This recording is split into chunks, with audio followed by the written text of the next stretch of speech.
Y'all's the hate on all of my moves, but now niggas on it. Y'all used to bait me on me and my views, but now niggas on it. I used to tell them I'ma have me a show, but now niggas on it. Her homies on it. Your homies on it. Y'all's the hate on all of my moves, but now niggas on it. Y'all used to debate me on me and my views, but now niggas on it. I used to tell them I had me a show, but now niggas on it. Her homies on it. Your homies on it. Realest podcast. What up? We back, man. The realest podcast ever. And today we got a special guest in the building. This is my brother. This is a good friend of mine. Somebody that's always showed me a ton of love, honored me for over a decade now, man. And he is a living legend. Not just a Philly legend, a legend, period. This brother right here defied the odds so much it became expected, and he used the internet and street muscle to cultivate a huge audience through vlogging and pioneered having the top box on World Star before niggas even knew what engagement was. From doing deals with Jeezy, 50, Game, and now Jim Jones, the joint projects with the iconic CeeLo Green, he's someone who's mastered the element of surprise and always keeps a full clip, whether it's in the content space, philanthropy, music, civics, or entrepreneurship. TRP Nation, give it up for the top the Muslim Don, my brother, one of the slickest talkers I know. He just made the album with that. World Star Tony right there. Tone Trump, man. Alhamdulillah, man. First of all, thank you for that. You know what I'm saying? Like that. You probably made the album with that one. I think I gotta put that. You gotta send me. Hey, Dan, send me a little clip of just the intro to send to Ali. But Chad is excellent. I appreciate that, man. I really do. And one thing I will say, like a lot of times, when it's a new thing that everybody's talking about giving your flowers. It's cool, but for me, it's who the flowers come from. Right. So to hear you talk like that means a lot to me. I appreciate that. Yeah, man. Like I alluded to, man. I've known you for over a decade now, Yes, and sir. we just kind of like bumped shoulders, just almost like accidentally. But then it was like an organic relationship because we ended up knowing so many of the same people. Absolutely. We disliked some of the same people. Yep. And I saw all of the work that you put in. I saw you come up. I saw you at peak Tone Trump as far as the industry goes and all of that, and I was right there and sharing space.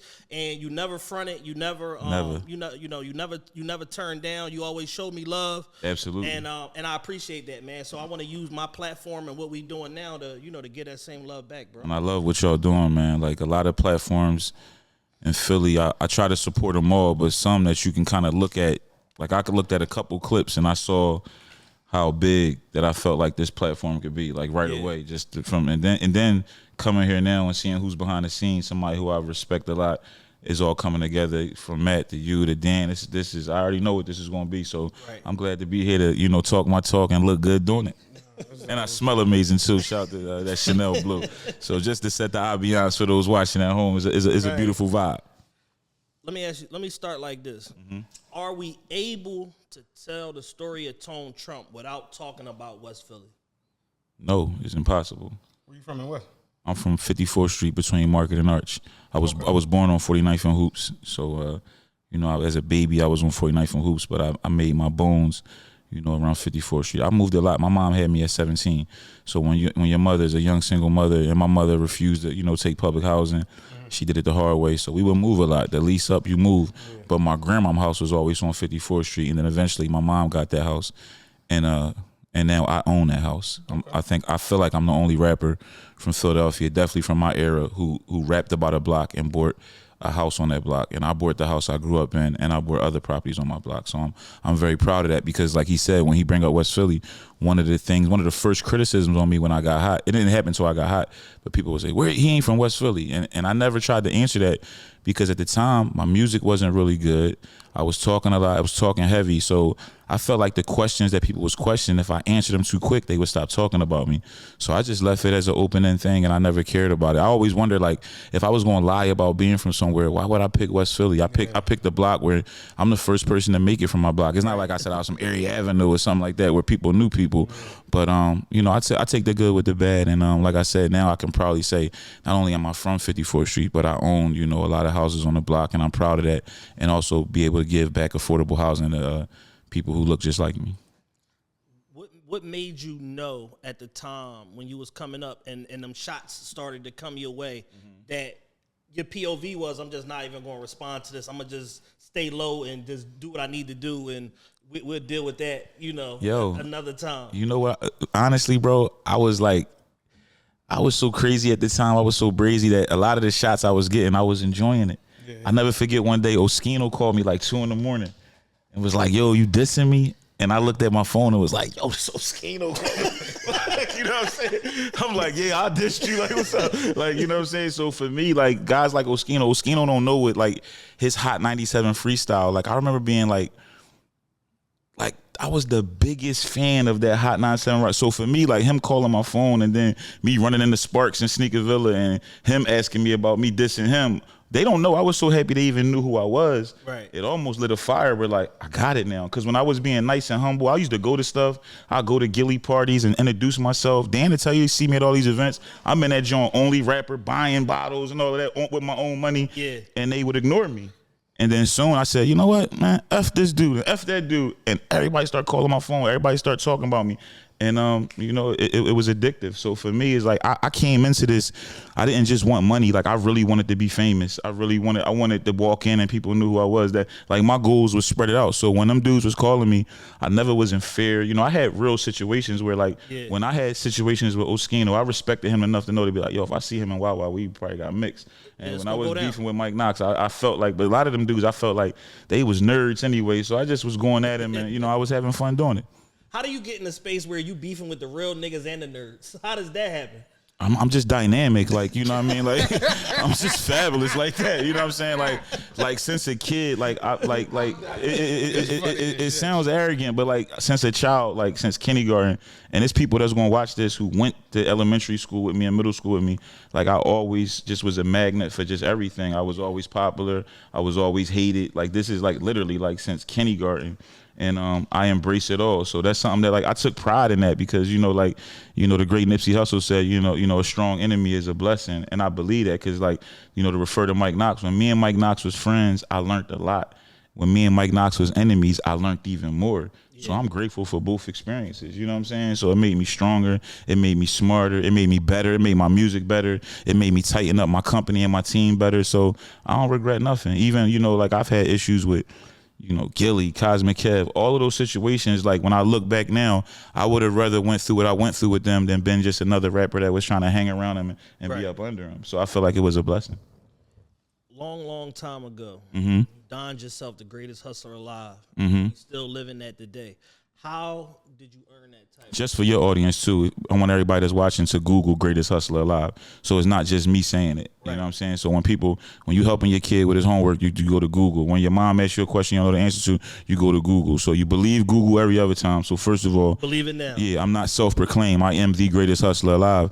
And it's just a product of where I come from. You know what I'm saying? Like I said, my mom had me at 17. When I was born, I lived at 4933 Hoop Street, real skinny block. Very, very poverty-stricken, heavy drug area, very treacherous.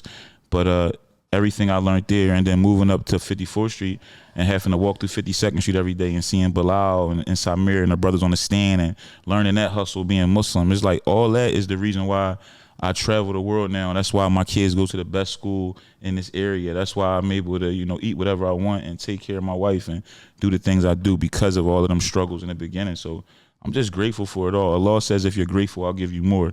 So even the struggles, like even the pains, like some of my best moments in my life begin with a struggle. You know, even like with the beefs in Philly, like it was people who stopped being my friend because they were scared to stand next to me. It was a lot with that. Like it was some real stuff. And you know, even with the rappers that's dorks that I don't respect in the streets, they got real dudes around them. Yeah. So it's like, and now people know my face. So like when I'm out to eat with my lady, or if I'm at the Sixers game and I'm walking out and I'm getting in the car and I see 7 dudes that's looking crazy, that might be, you know, so-and-so that rap homie. So it's like everything that came with that, but it made me strong for everything I'm doing now. When I'm in a third world country serving, when I'm in Cali, or when I'm wherever I'm at, like it's like if I survive that, everything else is almost like, you know, I don't want to say easy, but it's very, you know, I can handle it. Yeah. What school did you go to?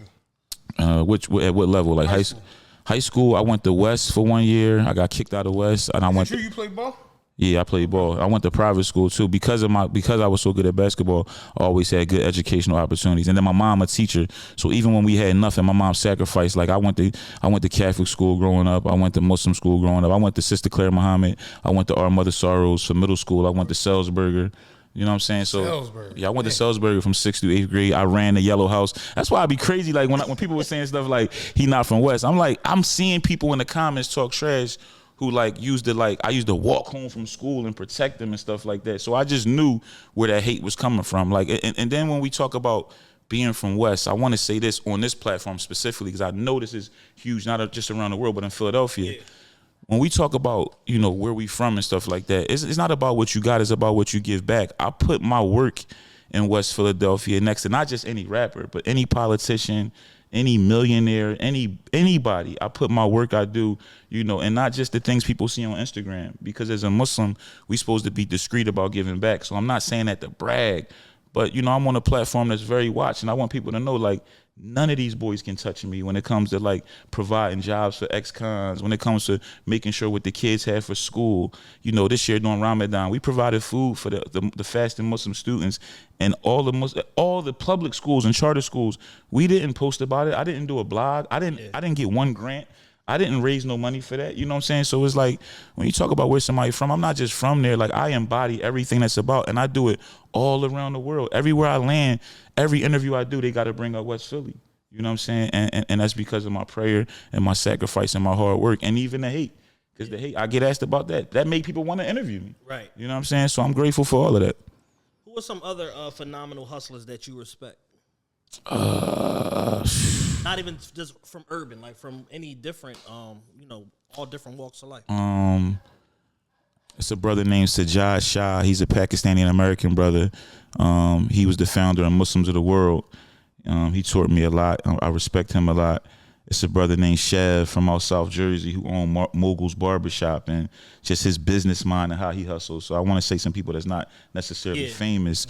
And then when we talk about like, you know, like Chink the Barber, you know, being a barber from North Philly, from 10th Street, and building an empire from some clippers, you know what I'm saying? It's a lot of people, man. The sister that own Tasties, you know what I'm saying? Like, seeing. I remember when that joint was like a small thing, and now she got like it's a beautiful restaurant in the heart of the trenches.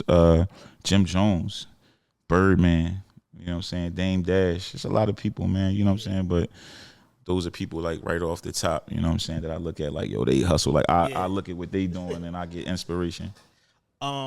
I want to kind of go through your story, specific incidents, stuff that I was there for, right? A bunch of different things. And when I was super outside, like this, like 2012 era, 2011, 2012, we was outside every day. Outside. He is. I'm blogging for hip hop since 1987. You know, I did a lot for hip hop in 1987. I know right? You did. A lot of people don't know that because once again, I don't be the guy. Like as much as I pop my shit and as much as I brag, I still fear Allah, and I still try my best to, you know, follow Quran and Sunnah, even in this haram business I'm in. So there's a lot of things like I don't be wanting to be like popping off because I don't want to take away from maybe the owner of hip hop since '87. So when I see him doing something, I look at the comments and I see people from Philly I know hate my guts saluting this guy. You know what I mean? Remember B from they like, yo, this is, and I'm like, they don't know that was like a Tone Trump move that benefited not just hip hop in '87, but a lot of other artists too. For sure, turned a lot of people lights on. But go ahead, I'm sorry. So this you know, this era, I'm blogging for hip hop in 1987. I'm doing the music thing. I'm trying to get people like us off the ground with Al and Dana Black and all of that shit. I remember all that. You was at the height. Right. Of as far as like your rap career, and you having a resurgence right now. Like we're gonna get into all of that. Absolutely. You having a crazy resurgence Absolutely. right now. But around that time, we kind of linked up, and that's when we initially met, and you know, started to form our relationship. What are your best memories from that era, like 2010 to 2014? Man. You know my wife gonna watch this, right? What are you trying to do? Like, what are you trying to do, Dan? Come on, Dan. You was outside with me. He trying to lie me, Dan. I'm gonna say, I'm tried to slide that behind the wall. Dan was outside. Dan. One thing I would say, my memories from that, man. This is a good chance to let me stunt too, man. So you know, like for one, around that time, like without a doubt, like when we talk Philly rappers, I was without a doubt. I was dating the most beautiful women in the world. Like nobody, whoever was in second place, far as like who we was dating in Philly, the gap was like this. Like I was living a great life. You know what I'm saying? I don't want to put nobody's name out there because people now have moved on. But for sure. You know, at that time, you know, I'm a supermodel was living with me. I'm on Broad and Spring Garden, a new loft. I'm living in a loft. This before when Jeezy called me to get on Afghan, I was already living in the downtown loft from my independent hustle, not selling drugs, no fake trap stories. I was literally getting in a car, driving from Philadelphia 22 hours to Minnesota for a show. On the way to Minnesota, I'm stopping at every little town, shaking every drug dealing hand, every DJ hand. I'm doing freestyles. I'm doing $500 features. I'm coming back on my way back to C-Line Avenue, Philly. I'm going back to reassure all them people, now let's do the video and build on this rapport. So for me, the main thing I remember from that time is one, just winning despite so many things being stacked against me. I had Cosmic Kev, the biggest DJ in our city, who's very trusted by record labels. Yeah. Imagine like I'm meeting with every record label, and the first thing most of them are saying is like, "Yo, what did you do to Cosmic Kev?" I'm like, "What you I'm playing it off like, what you mean?" Yeah. You know what I mean? I knew, and the sad part about it is I never did nothing to him. Yeah. Like he literally was just trying to stop me from eating and feeding my family. What was that about? What was his issue? I think his main issue was when me and Mike Knox got into our situation. Right, Mike Knox is very smart. So when me and Mike Knox was together, we had the same friends and the same enemies. When me and Mike Knox went our separate way, he got a bunch of new friends who we just didn't like not too long ago. Yeah. Like he got a part of like the whole Batcave. You remember that whole little wave? Yeah. And Batcave boys. And a lot, right. And let's be honest, like, I don't want to do no dry snitching because payola is illegal, but they were doing a lot to help Cosmic Kev pay his bills. So if you was anti them niggas, you was anti. It's almost like if I was trying to get DJ Khaled to play my music, but I'm dissing Ace Hood. Gotcha. You could forget about it. So I feel like Cosmic Kev, I had people that be with, like I had a rapper from Philly who a lot of people say is a real dude and real dude in the streets look me in my face and say, Kev told me he never gonna play your music. And this is a person at the time, Kev was playing his music, he near him, so I would have to take his word. Why he just gonna say that to me? Take it at face value. Right. So I felt one thing I was proud of, one day I got a call, I'm on 54th Street, I answer my phone, I don't know the number, I'm like, yo, nigga with this little raggedy, nasty voice, right? Like you could tell he can't dress. You could tell he just always been corny. No, seriously, man. So it was Cosmic Kev, right? So literally, right? No, seriously, Dan. He was like, yo, can you do the come up show tomorrow? I said, hell yeah. Click, he hung up. Like it's like, to this day, I believe like somebody made him. Like it was no way, because even the way he said it, it was no love. And then I went up there, right? And this is a true story, bro. He was interviewing me. He tried so hard to make me look bad in that interview. Yeah. He tried to bring up gang stuff. Like, he was just trying to make me like a nut. And I was doing so good at rebuttal him. He got to the point where he literally stopped it, erased everything. It's like he thought out loud. He literally said, damn, you smart. Like, he thought he had me, and he didn't, bro. And he was trying to get a gotcha moment. He was trying to make me look really bad because he was going to have to explain back to all the rappers in Philly who he loved and they love him. Yeah, they was having their little private meetings and all of that. Sir. And he got to go back in the conference room and explain why the fuck you up here. Yes, sir. So for me, like and he's always been a hater, and he's been a hater not just on me. It's not personal to me. This dude has hated so many people. And imagine I got a chance to hear about how he was trying to stop my deal, even the Jeezy situation. Like when I talked to Carbon 15, he was honest. He was like, yo, man, we talked to Kev and Kev said this. And then I guess Gilly was near him. So then Gilly, said, man, yeah, he ain't this. You know what I mean? And it's just like, for me, it was just like, I was like, damn, you know what I mean? Like, I'm a dude that's literally like, it's almost life or death for me. You know what I mean? If this don't work, then what? So for me, it's like, it's people from Philly that I got asked about that I don't like at all. But if I'm out of town, bro, they not going to know that. Exactly. You dig what I'm saying? Like, that's I might not brag about him, but I'm not going to be like, yo, he a bitch ass nigga. You know what I'm saying? So for me, I just never understood that. And I've always been overly respectable to a lot of the guys that have, showed me shade behind closed doors, because I still appreciate what they did for, this city and stuff like that. Even, not Kev. I was about to say even Kev. I don't appreciate nothing he did. It's a weird dynamic to be in when you trying to like grow yourself and you got to deal with these barriers that you didn't ask for. It's just, it's dumb. We talk about it a lot. And Chad is one of the people where he's like, outwardly, everybody good. Salute to everybody. Right. Shout out. And I'm like that to a certain extent. But they do have you at times where you just like, all right now. Like, like it's one more. Right. Because my thing be like, it's like your story is your story. And also the truth can never be considered disrespect. Yeah. You know what I'm saying? So it's like at this point in my life where I'm at with my imam, like where I'm at with my, just my family, like my wife gets upset. Like she's not going to like the part when I'm talking about Cosmic Kev, because she like, babe, you bigger than that, we move. And I know, but because I'm here, I got to have a little fun with Philly. It's part of your story. It's part of my story, and it's the truth. And like I said, when he asked me about that time, I had so many amazing things. Like imagine I'm on 54th Street still trapping, and K-Slay calling me saying, yo, if you decide to do this for real, I'm gonna put you on the cover of Straight Stand. I said, yo, man, I stop everything right now. Or imagine I'm on a block, you know, writing my little raps. I'm the guy everybody said was corny, and now people call me saying, yo, Funk Flex on Twitter looking for you. Imagine that feeling while you being blackballed from Philly radio and the biggest DJ in the culture is saying, yo, go get me him. I was the headliner at his launch party for Flex We Trust. You know what I'm saying? Imagine, you know, all those moves, all that blackballing is why Ryan Coogler knew who I was. Yeah. You know what I'm saying? Because it forced me to move around. So now I do a deal with Coast to Coast. Coast to Coast is out trying to break me in the West Coast, and now I'm touring in Oakland and stuff. I'm places where people from Philly that rap way better than me have never made $1. I'm near them. They asked me about some of them guys. I remember I would be in like around some of the most famous rappers you could think of, and they would be asking me about people you would look at and be like, how do they know that person? You know what I'm saying? Like I remember being in the Hit Factory, and these niggas was like just asking me about NH. You know what I'm saying? Like, you know what I mean? Stuff like that. So it's like, and I'm putting on his Headshot 3 freestyle, and I'm in this joint with Wayne, Baby. You know what I mean? At the time, you know, the whole slip and slide. I never been a hater. I had no attachments to him, but I'm like, he from Philly. If this will help me, yo, check this joint out. You know what I'm saying? And that's the type of, that's how I was raised. You know what I'm saying? Can I tell you my favorite memory from that time? What's that? It was you, Jeezy, at Vault.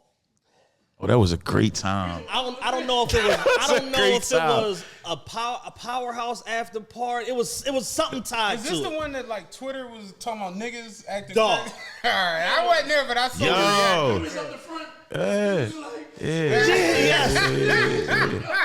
Oh no! Oh yeah! I seen a couple people y'all really know. Let me tell it. I know them. and not just regular niggas. No. People that are superstars now. Yeah. A lot of Cosmic Kev homies. There was teeth and palms. It was a dick eating con. It was crazy. Yo. And I remember we was out back of the parking lot at the party was over. You came out. You said, "See Diddy. You see all these suck ass niggas in here dick eating."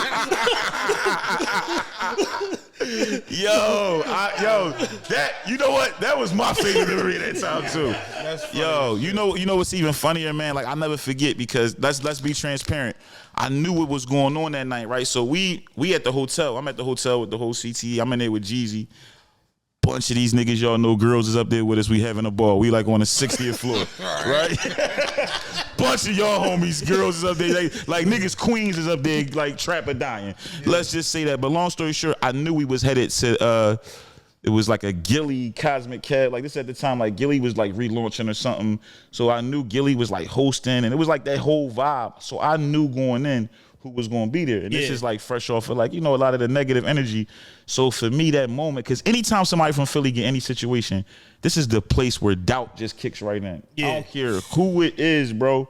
Like y'all could have Tom Brady sitting here on the couch and y'all could say, next week we got Tom Brady. It's going to be one comment like, I don't think Tom Brady going to be in there. Right. Like, why Tom Brady talking to these niggas? So for me at the time, like I already had the record with Jeezy and everything, but people was just looking for something to pick it apart. First it was Tone Trump broke. Then it was Tone Trump pay for everything. So it was like, it can't be both. Like y'all think I got a money for a Jeezy feature, but you know what I'm saying? And that's another thing. I've never paid for a feature. I got more features than all of these guys put together. Like features that matter. Like you can really go on Apple Music and search records with me and Akon, me and Styles P, me and Jeezy, me and CeeLo, me and Birdman. Like, you know how much it costs to clear those records? So it's either got to be, I'm rich or I'm respected. Now, alhamdulillah, I'm both. You know what I mean?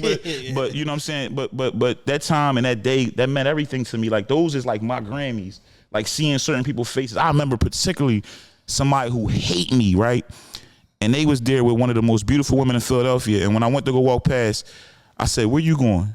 And she looked me in my eye. She said, with y'all. I said, come on. And that shit meant everything to me that night. Like, you know what I'm saying? Like that night, that shit meant the world to me. Like them niggas seeing her. Like it's people that like I'm kind of already with now, so I won't say their name. Yeah. But it was one particular Philly rapper that when I walked past that nigga, man, and he was just trying to, like you said, smiling and so Joe, everything in me wanted to spit in his face, man. But it was like God was like, no, smile back, and I just smiled and and left for tour with the Snowman TM103 tour, and went and made $160,000 to do one song a night to do my part from Afghan. I came back and bought 2 properties on 51st Street. This is a true story. You know what I mean? The kid who couldn't rap. I was the wackest on every DVD. I came back and bought 2 cribs on 51st Street. One of those cribs, me and Nah, God bless the dead, we used to trap, sit on that step, dirty and in the way. You know what I mean? So, it's a blessing, alhamdulillah. How did you manage to beat everybody and go from, at a time, you went from worst to first. How do you navigate that transition from the DVD era and all of that to where you became a superstar on the internet? Well, one thing I knew, like, even when I look back at, like, my beefs, I always was smart. Like, for instance, when me and Joey Jihad had words, right? I never forget, like, I was on 52nd Street talking to, like, the dudes on the stands, and everybody's all excited because at the time, Joey Jihad is, like, a big deal. When they, like, just the fact to have a beef with somebody, that's, like, what you kind of almost wanted because that would get you popping. And I told people, I said, I can't rap with that boy. If I try to do a diss record and he come back, it's over for me. He was phenomenal. He was phenomenal, and I knew that. But I knew one thing for sure. I always felt like I was smarter. I felt like I looked better, and I knew I talked better. So I said, as long as I can make it about the popping shit thing, I'm Floyd Mayweather to these niggas. Like, I knew, like, none of these niggas, you look at their interviews, none of them can talk. Most of them can barely read, you know what I'm saying? So it's like, I'm not dealing with no rocket sciences. So I felt like, you know what I'm saying? Like, I'm like, if I can get these guys that have a verbal, you know, like verbal warfare, keep these rapping ass niggas off beats, because they all rap their ass off. You know what I'm saying? You know what I'm saying? They rap, these are some incredible, you know. No, Flay, we're not doing that. No. You put on a band from TV beat, these guys are amazing. No, let's talk about them sneaks you got on. I hate them sneaks. Right. And then a lot of them just weren't good people. So I feel like God blessed me. Like, when you have a law on your side, you always had the advantage. So I you know, a lot of these guys were like not good to the people that protected them and stuff like that. I came in, you know, righteous, and you know, I wanted to make my shooters executives. You know what I mean? Things like that. I wanted the brother. You know, they would brag about their guy who was a shooter, making him a target. My guy who was a shooter, I was telling him about, you know, us going to Friday prayers and things like that. So I feel like when you move in righteous, you always gonna have a little advantage. So I give all praise to the guy, like, because when I look at my situations, like, I wasn't supposed to win no rap beef with Joey Jihad or Gilly or none of them. It was Oskino, all of them dudes I was fans of before I even made the name Tone Trump. All of those dudes rap better than me. You know what I mean? So in the science of it, I should have lost and I should have never be here right now. Yeah. But Allahu Akbar, you know, I plan, they plan, but Allah is the best of all planners. And like I said, I always felt confident in me as a man. I felt like, you know, okay, they rap better than me, but I do everything else better. Yeah. So let's go. And alhamdulillah, you know, you see where, you know, it is what it is, you know what I mean? Some niggas is, you know, building, you know, mansions, and some niggas is, you know, missing in action. You know what I mean? How instrumental do you think the World Star play was? It was beyond instrumental. For one, it helped me suffice so many other things. It created so many relationships. It introduced me to so many celebrities. Did you ever meet Q? Yeah, Q named me World Star Tony. Like, it was one year, it was my birthday on Twitter, and he put happy birthday to World Star Tony, and I ran with it. I turned that tweet into $250,000 from touring, merchandise. You know, I did a World Star Tony mixtape with K Slade, where I did a very nice deal with Dat Piff. I was the first person to get the whole screen on Dat Piff. That wasn't a thing until my World Star Tony project with K Slade, and that was all, you know. So I'm forever indebted and grateful to Q. Never charged me $1. Like, I was, you know, I had hundreds of millions of views, hundreds of millions of videos. I could put a video on there tomorrow. You know, it's just I created where I try to drag all the traffic to my social medias and my websites now, bigmdf.com. But World Star, I'm forever World Star Tony. I love them. I love everything about it, and I'm grateful. Something that I peeped that you do is you almost like your Instagram, you use it almost like a blog. It is. Like, it's a reel of what you have going on in real time or whatever. Yep. And I see the organic growth every day. Your page goes up every day. Thousands of followers. Every day because of the way that you your editorial on how you run your I'm here, I'm going here, I just left here. We just did this with this person. Collab post with this person.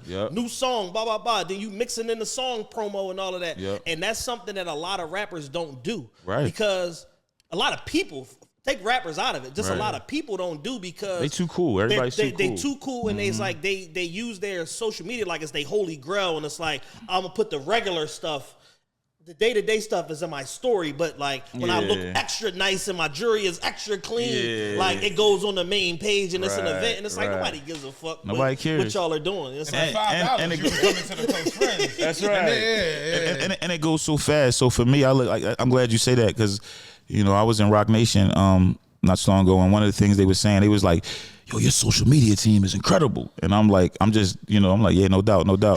But, you know, my social media team is, you know, me and really my 9-year-old son, Aline. You know, he filmed so much stuff. You know, Eileen, come here, come film this. You know, Eileen, you know what I'm saying? So it's like literally like I'm in one of the, you know, arguably the biggest company in our culture right now. They complimenting something that I'm doing with my 9-year-old son. Yeah. And that's something that we cultivated. And I feel like even with that, I see people now starting to copy it.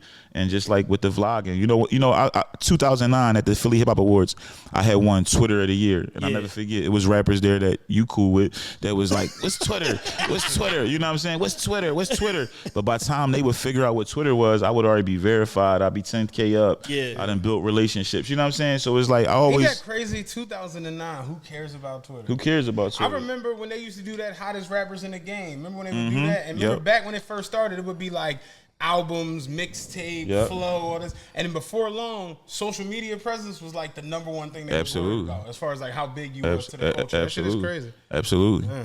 So what was it about the internet period that attracted you to it and said like, this is how I'm going to make my bones. I'm going to manipulate all of these different blog sites, all of these different social media algorithms and all. I'm going to use that to my advantage. You know, as a Muslim, like I always got to give praise to Allah and, you know, turning a hardship into a relief. So, you know, I want to give a shout out to my brother Bach. You know, may Allah be pleased with him. If y'all know Bach from Master Street. Very well. Yeah.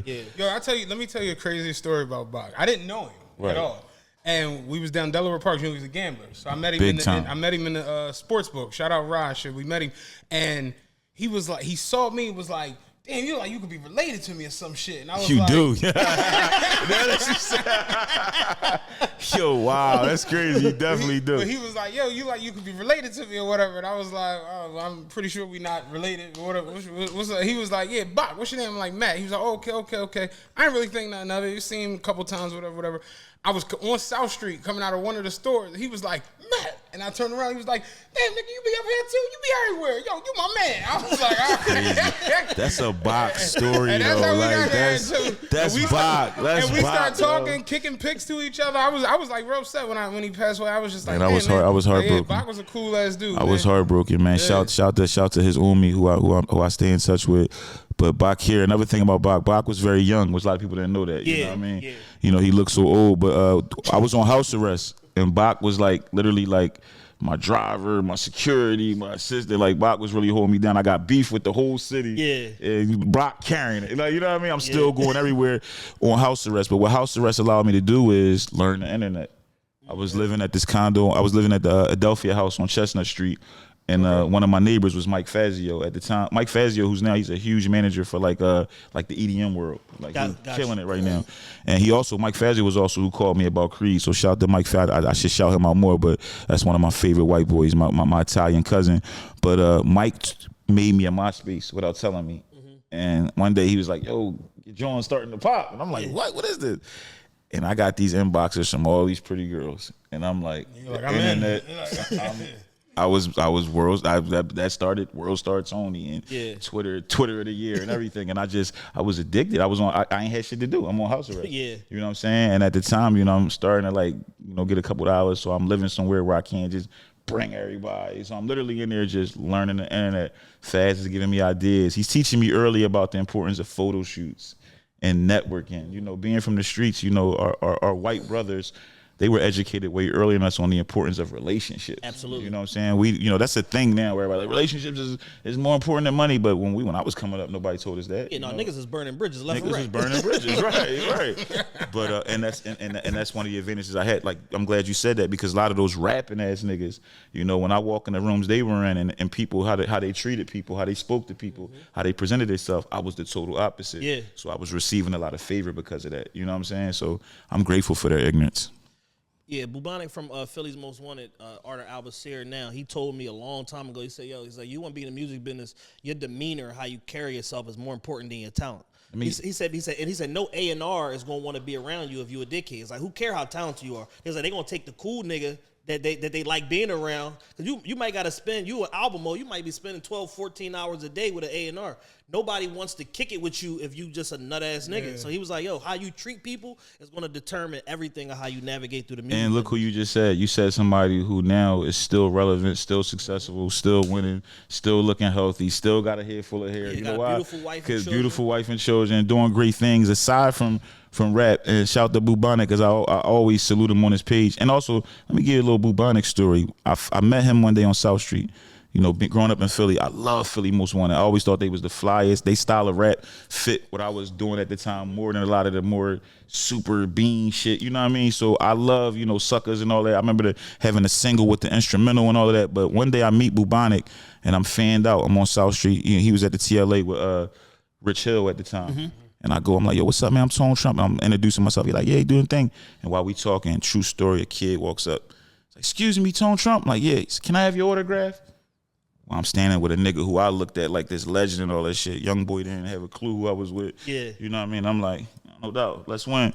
Yeah, bro, but da-da-da. And like those moments, like when you talk about that era and that time, stuff like that was more of like validate. Like I leave from that like, damn, young boy knew me. He didn't even Philly Most Wanted. I used to literally have like they single art like in my locker or some shit. You know what I'm saying? So stuff like that was signs. That's like the gasoline in your vehicle of hustling and being a mogul and an artist. Talk to us about the G Unit Philly era and how important that was for shining a light on you, Knox, Kodak, Vegas, and other rappers in the city. Because that energy around y'all spread to a lot of different people. A lot of people. I'm glad you worded it like that. For me, man, the main thing I got to credit about that time is I learned a lot about work ethic. I learned a lot about song structure. I feel like it just made me better in a lot of ways. So I feel like I would be a sucker to ever front on it. I used to hate to get asked about that time, you know, because of the way shit went with me and Knox and stuff like that. But now it's like, that was like school for me. Like it was almost like I went from like, it's like imagine a kid going to a small school and then I transferred to this school where it's like, I'm not the big shot no more. You know what I'm saying? Like, JUCO to D1. There you go. So for me, it was like, you know, every night in that studio on Delaware Avenue, you know, you writing your verses. And Knox cool with so many people, so we be in there, and then, you know, PD Crack could come through, and you know what I'm saying, other different artists would come through, and you know, Knox is a genius, low key. Like a lot of people don't give him his flowers, but like from like so many levels, like niggas be like certain niggas people are so scared of, they don't get a chance to see they genius. You know what I mean? AR Ab is a genius. Mike Knox is a genius, but they auras kind of make niggas be like, hold up. You know what I'm saying? But I learned a lot from him. And even with Kodak and Vague, like that was a crazy time in my life, but like I learned a lot. I'll say that this thing, you know what I mean? Like, but like we was out really like risking our lives and risking our freedom, and you know, I got a chance to, you know, get to know Yayo. And I'll never forget one of my highlights of that moment. I was down the Platte one time with a bad one too. Like I'm down there like with this bad one. I know her, I can't say her name because she probably married, but man, she was bad. But long story short, Knox had called me. We was doing a TV show and Knox was like, yo, 50 want to talk to you. And I put him on speakerphone. I'm down the Platte. It's packed. I'm like, yo, shut the fuck.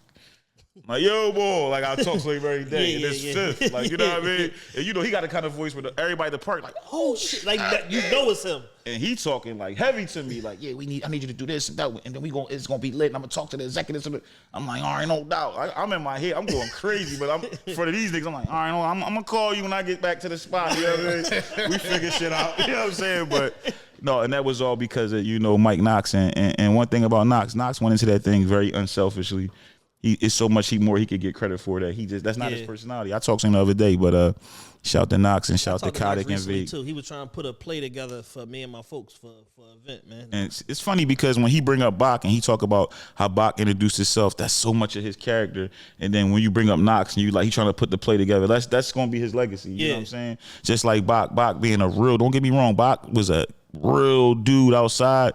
But he had a heart, like he was like that's such the crazy a good part. Like guy. I hear those stories, but I met him on such a playful. No man, but that's really more of him than the other stuff. But with the other stuff, it's just like you grew up on Master Street. He was born in the stuff that had nothing to do with him. Yeah. And he's a warrior and he's a man's man. So he dealt with it at a very young age. And you know, when the law called him back at that time, he was working to like talk to niggas from the other side, you know, who was supposed to be his ops. He was building with them because of his, I almost want to cry thinking about it, because he loved the children. He had a basketball program. He loved them babies so much that he was willing to say, you know, you hear now when you talk about all the beefs in Chirac and Philly and everybody say, but it's been bloodshed. Man, that shit they got going on got decades of bloodshed. And Bach was willing to say, for them babies, I'm not even there yet, bro. Like, I'm not at the point where somebody that killed, you know, I got an RP bracelet on my wrist tattoo. The people that's involved in that, I'm not ready to sit down with none of them niggas. Yeah. But Bach was ready to sit down with niggas who, you know, had real history. And I hope, you know, people know that,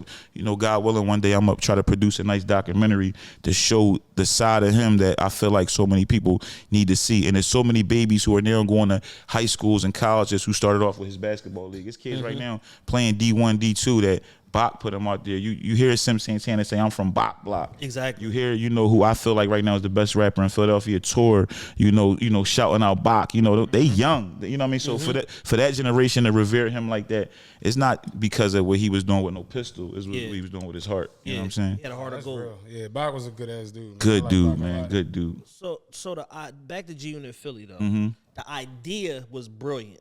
Yeah, it was. What went wrong? Man, we Philly niggas, man. You know, Philly niggas just left alone. We just being Philly niggas, I'm from West. I'm from North. And that shit just went left. Shit, niggas keep getting locked up. You know what I'm saying? Like, we was wilding out, man. We was going to clubs 100 deep. Knox beating up security guards. Knox go to jail. Knox is the leader. Yeah. So at our highest, like when we really about to, like we literally shot a season of a reality show that was incredible. Like this John, bro. If this John would have came out, first of all, I was the star of the show. Yeah. You was involved. You was. Yep. Philly niggas, look. When your cameraman He the feds. like the end. Like right there is Philly. That's G Unit Philly. Our camera. I was supposed to shoot him. The feds, they knocked on the door and told me I was indicted. Like when your camera guy gets indicted, shut the whole shit down. Yeah, that's some Philly shit. It's too real. It's too real. That's Philadelphia. That's Philadelphia for you, bro. I was supposed to shoot that joint. I got indicted. And he definitely was, because him and shout out to the queen of West Philly, Nina. I can't see him without seeing Nina Ross. So shout out to See All the Star, one of my favorite rappers, top 5, 10 at least in Philadelphia history. Shout out to Nina Ross. But him, Nina, they would like Knox built a real culture. Like everybody was up Delaware Avenue at their studio, bro. Yeah. Like we was really mobbing. But I told Knox all the time, man. Like if me and Knox continue to do what we doing now, we gonna revisit some of that stuff and get some more money, because that's really my brother. Like he still do nut shit. He just did an interview with Cam Capone, and the way he talked about me and him, I ain't really feel it. But it's big brother, little brother. I don't front. That's really my big brother. I love him. He still do some nut shit, and he still be around some niggas I ain't too crazy about. But I love him, and I pray one day, inshallah, that I can find a way for us to get money together. Too. That's Philly shit. You know What's what I up mean? We be on that shit. That's my little brother. I love it to death. Right. Yeah, Trust me, because I made his phone ring so many times, bro. Because when I was around Knox, I was on all nut shit. Like, you know what I'm saying? Like, I was very disrespectful. A lot of the hate that I got, I earned that shit. You know what I'm saying? Like, I'm not some fake nigga like, they just was hating me because I was a pretty boy. No, I was deserving a lot of that shit. You know what I'm saying? Like, so, and Knox was like, at that time, was like, yo, chill. And I'm looking at him like, this nigga hating him. He see me glowing up. I went and got a production deal in Miami while he was locked up. So he come home and he like, yo, we got a meeting and all. I'm like, meeting? Nigga, I'm going to live tomorrow. I'm not coming back for no meeting. Like, and then that was another thing that people didn't understand. I got signed by some niggas based in Miami. We just got done dissing Fat Joe and all these niggas with G in Philly. And now I'm out there getting haircuts and Fat Joe walking there with 70 Spanish niggas. And I'm like, yo, what am I representing? Like, I can't call Fifth and be like, yo, I need... put me in, like, so I was just realizing, like, that was Knox situation. Knox was being a good nigga trying to put us on. But for me, like, when I think of the totality of everything, I'm proud to be one of the founding members of G Unit Philly. But I went through years of feeling like I wanted that to just be erased. You know what I'm saying? But shout to the whole G Unit. I love seeing Fifth on tour, and I love seeing Knox move around with him, because he deserved it, man. He love them niggas, man, and he loyal to them niggas, man. So, shout to all of them. Do you have any memories of, like, K Slay? Man. K Slay is out of all the people we talked about, he's the most important. Like, like him putting me on the cover. I was the first, independent artist on the cover of Straight Stuntin'. That helped change my life, from the penitentiaries. That's the most, at the time, they stopped letting that magazine come in the penitentiaries. But that book was selling. I was getting boxes of the magazines. I was selling the magazines for $50 a piece, bro. With me on the cover, signing them Jones. You know what I'm saying? K Slay changed my life. K Slay called me one day when I was on 54th Street and literally was like, yo, I know what you involved in. If you really want to do this shit, you got to stop. I believe in you. My first record deal, K Slay called me. Alan Grunbaugh, he wanted to give me whatever I want. But at the time, I was feeling myself. I'm like, man, I ain't doing no E1. Like, I wanted a major, you know what I mean? That was a mistake, too, because even when I did the Jeezy thing, Slay told me, he didn't want to feel like a hater, but Slay was like, nah. And when that shit went bad, I'd never forget, I went to go do Shade 4-5, and he was like, what's up with you and the nigga Jeezy? And I was like, I like took a deep breath. He was like, I fucking told you. You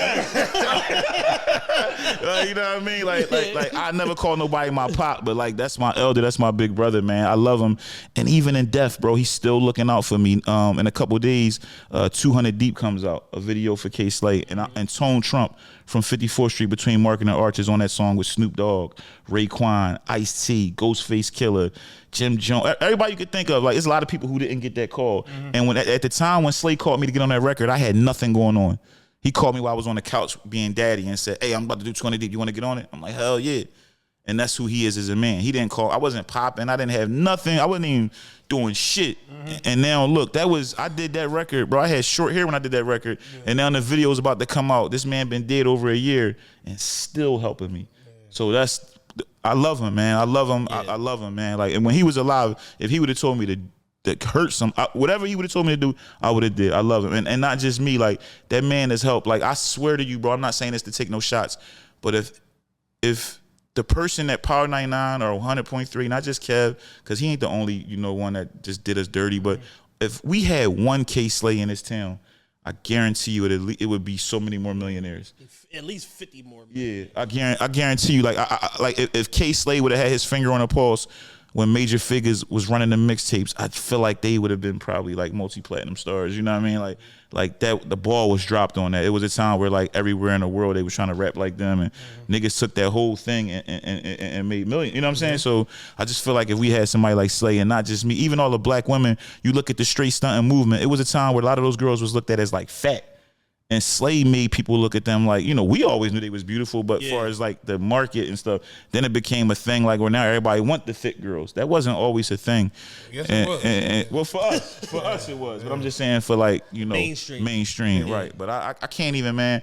I could talk about him for a whole episode. I love him, man, and I miss him. And he's honestly, like, him and CeeLo Green are like, to me, like, when I think about people I met in this game, like, that shit is like family more than anything. Did the CeeLo situation come from that, or was that something separate? That was just separate. That was just results of like all the hate from Philly. Me being able to tour and move around. You know what I'm saying? Like, so each situation, that's the beautiful thing about it.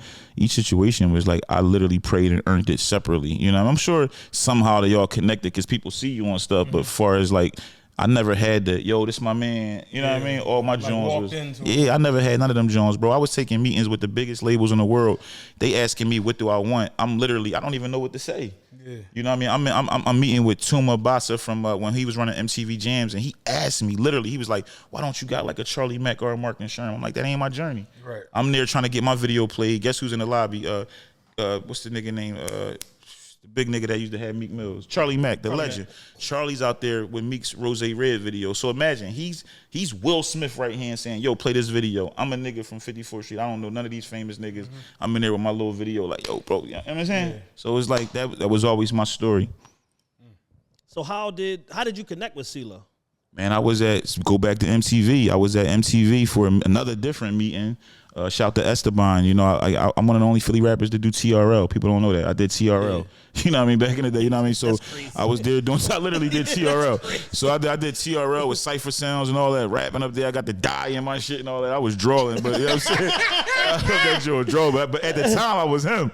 But now I can't even put that joint up on no Throwback Thursday. I look so corny. I be like, nah, I gotta say this for the documentary. But I was there, right? And me and my man E was in the lobby. Never forget it, man. I look over, it was him and Big Gip and like they entourage, being Philly niggas. One want to be Joe. My man Joe and shit. My man like, yo, that's C. I'm like, yo, chill the fuck up. Yeah. And then I look over, I try to do the sneaky look, and when I look, I read CeeLo lips. The nigga CeeLo like, yo, that's Tone Trump. So I'm like, yo, the nigga know me. We cut over, introduce ourselves. He like, yo, man, we be watching you on World Star. You crazy as shit. Exchanged numbers, right? Built a relationship rapport. I never talked to him about music for years. He did a song on Rose album. Not that one, because that one's a classic, but it was like another one, like Rose, like kind of like a recent album, but not that recent, like 5 years ago, the John Rose, I forget what it's called. It was about a mother, about their mothers. Yeah, I can't think of it. Something about Ross about his mother, and Lo was on the hook. But the song was beautiful. And randomly, like I had DM'd him, like, and I was like, yo, I love that record with Ross, And the person who ran his page was like, yo, Lo wants you to call him. Then I call him, I'm like, yo, what's up, man? I'm like, I love that record. He's like, man, yeah, that's what's up. He said, man, when we doing a record? I'm like, what, nigga, tonight? I'm on my way. Yeah, like, so he like, I got an idea, I'm gonna make a beat. He literally made a beat, sent me the beat. I did my part. He did a hook. He loved it. I dropped it. I like leaked this shit on some ghetto Philly shit. The shit went crazy streams. His team saw it. They got behind the record. We did a partnership. We did an album together. And beyond just rap, that's my brother. Like, it's times where like I could be transparent. You know, shit right now was good, but it's times when shit was bad. And I call bro, and bro don't even blink. You know what I'm saying? Like, yo, bro, if I tell bro I need 5, bro, send 20. You know what I'm saying? And I love him. I got you. We can work something out. We can work something out. 10, so send 40. We can work something out. We can work something out. Yeah. So why didn't the album come out? It's coming out. Oh, it is coming out. It's coming out. Like, we had got 2 deals for the album. Different things be happening. Like with an artist like CeeLo Green, it's like you can't. You know what I'm saying? Yeah. Once you introduce that, it turns into agencies get involved in. It get hectic because like it's like Lo would do anything for me. But Lo is an entity, you know what I'm saying? Like, people don't know about Primary Wave. Primary Wave owns, you know, Bob Marley catalog, and Primary Wave does a lot of major things, and that's who he's a partner with them. So he do different things and different writing and stuff that people can't even imagine. So he clear any record I ask him for. I could put the whole album out tomorrow if I want, but it's the way I want it to be done. You know what I'm saying? I want him to be able to do it. We shooting a video together next week for a song called Never Testify. You know, all this ratting going on out here. So, you know, I got King Erner on the interlude going into it. You know what I mean? Stiz these mizzets till my arm get tired. So, all these rats disgusting me out here. So I got CeeLo to do a classic record called Never Testify. And we shooting a video, Charlotte, next week in Atlanta. Something real hard. When y'all initially announced that y'all was doing the album, what was the response that... Because I talked about in the intro, you mastered the art of the element of surprise. Where did that come from? Where did that come? Like, every day somebody asks me like, "Yo, how you know CeeLo Green?" Like, but one thing I say about that, the funny part about it is the reason why a lot of people say that because they look at CeeLo like he weird or maybe he too rich to know somebody from the streets. CeeLo is probably more street. Yeah, if you really get into anybody, the like they were all like he a gangster who made it. You know what I'm saying? Like he a gangster who made it. You know, but no, I think that the first thing was people thought I was lying, like always. Yeah. Even with the record, everything. The Source announced the. You know what I mean? I got every big platform. Y'all already put like 3 videos out together. We got a lot of records out. Made a lot of money together. Yeah. Power went crazy. Power went very crazy. Power, man. Let me tell you about Power. You know what? You know people don't know this. Power, bro, I had a $500,000 publishing situation for Power. Diana Ross, we sampled some Diana Ross shit in there. Lo, he connected. Diana Ross is like, all right, it's good. Something in the beat was a Michael Jackson. Oh, shit. That shit. You ain't clearing that. No, they was down to clear, but what happened was when they saw what the record was starting to do, that's where they get you at. You got to try to do that shit before you put the record up. If they see any traction, 90%. Bro, they wanted 100%. Oh, no. So it was basically I was watching John talking about when Cisco did the Thong song, the Ricky Martin shit, they wanted like the whole joint. That's a lot of, most times when you see certain, if you own a car and you hear a song, you like, damn, how they clear that? That's how they cleared it. Yeah. Like they gave up the whole ownership. Right. Yeah, I think Sting took 95% of Lucid Dreams from Juice WRLD. Yeah, he said my kids is going to college off that record. Puffy's still paying for the. I'll be missing you. Yeah. That's real. That's real. So. Thing like, it's the 7th. Send that package. Send that package. But that was just one of the things. Man, I've had so many situations like that, bro. I was in Miami when I was working with Steve Morales. I did records with Wayne. I did records that y'all ended up hearing that like. I was there on certain records. Yeah. I done been in the car and be like, damn, that beat. I'm like, oh, shit. You know what I'm saying? Yeah. So it's the game. Like, I remember I was calling home one time, and I figured who I was calling, but they hear the background rap, and I was like, yo, you hear that? They like, yeah, that's why I had a record. Remember Wayne had the line, gangsters don't die, they get chubby. And who had that line? I think Jadakiss had that line. I was like in the studio, like, fucking around with something, and I said that. And Weezy was like, yo, record that joint or something. I run in there, recorded the joint, and the nigga went in there and did a verse. Oh, shit. What happened was with that true story, the nigga who I was signed to, Steve Morales, they did. He was a big dog. He was a super big dog. He had signed a producer from Philly named Saram. Me and Saram was working together. Wasn't he working with Scott Storch once upon a time? He was working with all the niggas in Miami. Like, he was a little Puerto Rican from North Philly. He go out there, sign a fucked up deal. That's some other shit, but whatever. Dickhead. But you know what I mean? I'm sorry, Saram, but you messed up a lot of money for us. But long story short, Steve and Birdman get into this huge situation. This nigga Steve, right, who ain't got a street bone in his body. I love him to death. He comes to my room, big ass mansion, got me staying there, access to the Bentley. I'm in Little Haiti with the Bentley and all that. He knock on my door, boom, boom, boom. Yo, get dressed. I'm like, what's up? He like, your Birdman talking shit. We ready to go fuck. I said, we? Fuck you mean we, dog? I'm out here on some music shit. He was talking about going to the locked the door in the mansion. I never told this story, but true story. This nigga dead serious. And then keep in mind, at the time, I've been spending every day with these niggas. Yeah. I'm seeing how they move. Zopound, like, bro, you hear everybody rap about the Haitians in Zopound? Bro, I was in Little Haiti every day. The first time I went to go see Zopound, 2 in the morning, I'm in a Bentley Spur. They couldn't believe I came. Yeah. I'm leaving the club one night. The niggas was like, you know what they said to me? West Philly, what up? I'm like, yo, what up? Them niggas all had beards, so I'm thinking they from Philly. Right. This was Zopound, though. I'm out there with Blind, the Colonel, all the niggas from the gangland shit. and all of them. Yes, yes. This is his brothers. You know, Macazo was locked up at the time, but these is his day-to-day guys. But long story short, this nigga Steve is basically like, yeah, we going there, Birdman, talking shit. Fuck them niggas, man. Get dressed. I said, Steve, sit down, man. I said, first of all, we gonna do, you got fly, but you know me, always being a hustler, I utilize that to get what? My guys flown to Miami. I said, bro, if we gonna be beefing with these kind of niggas, I gotta have people I trust to my left and my right. Yeah, I need an army. That nigga flew 54th Street out there the next day. I got Berg and all them niggas on them niggas is on the beach with Tim's on. They ain't even get a chance to shop. I'm like, yo, get out here. You know what I mean? But I wasn't really bringing them to beef with Birdman. Yeah. I was just like, damn, this is my way to get. You know what I mean? Even then, let me tell you about the hustle in me. Steve would send me to the club every night, breaking me off with racks, bro. I need you at that joint, popping bottles. I ain't up like that at the time. Yeah. Every day I would wake up that next morning and go to Western Union and send that money back to Philly. Yeah. I didn't buy one sip of fucking liquor. Oh, I remember going to I need you to be the Atlanta. star. I'm like, I got you, bro. Yeah. I got you, bro. I went down to Atlanta with some niggas. They was giving us money and shit. Like, hey, we going to the strip club. I'm like, all right. Spend about $212 tonight. Rest of this is like, yeah, that shit real. Nigga, I got a better one than that. Nigga, the night that Jeezy announced I got signed, nigga, we in KOD. These niggas go get all this fucking money. Yeah. At this time, I got money now.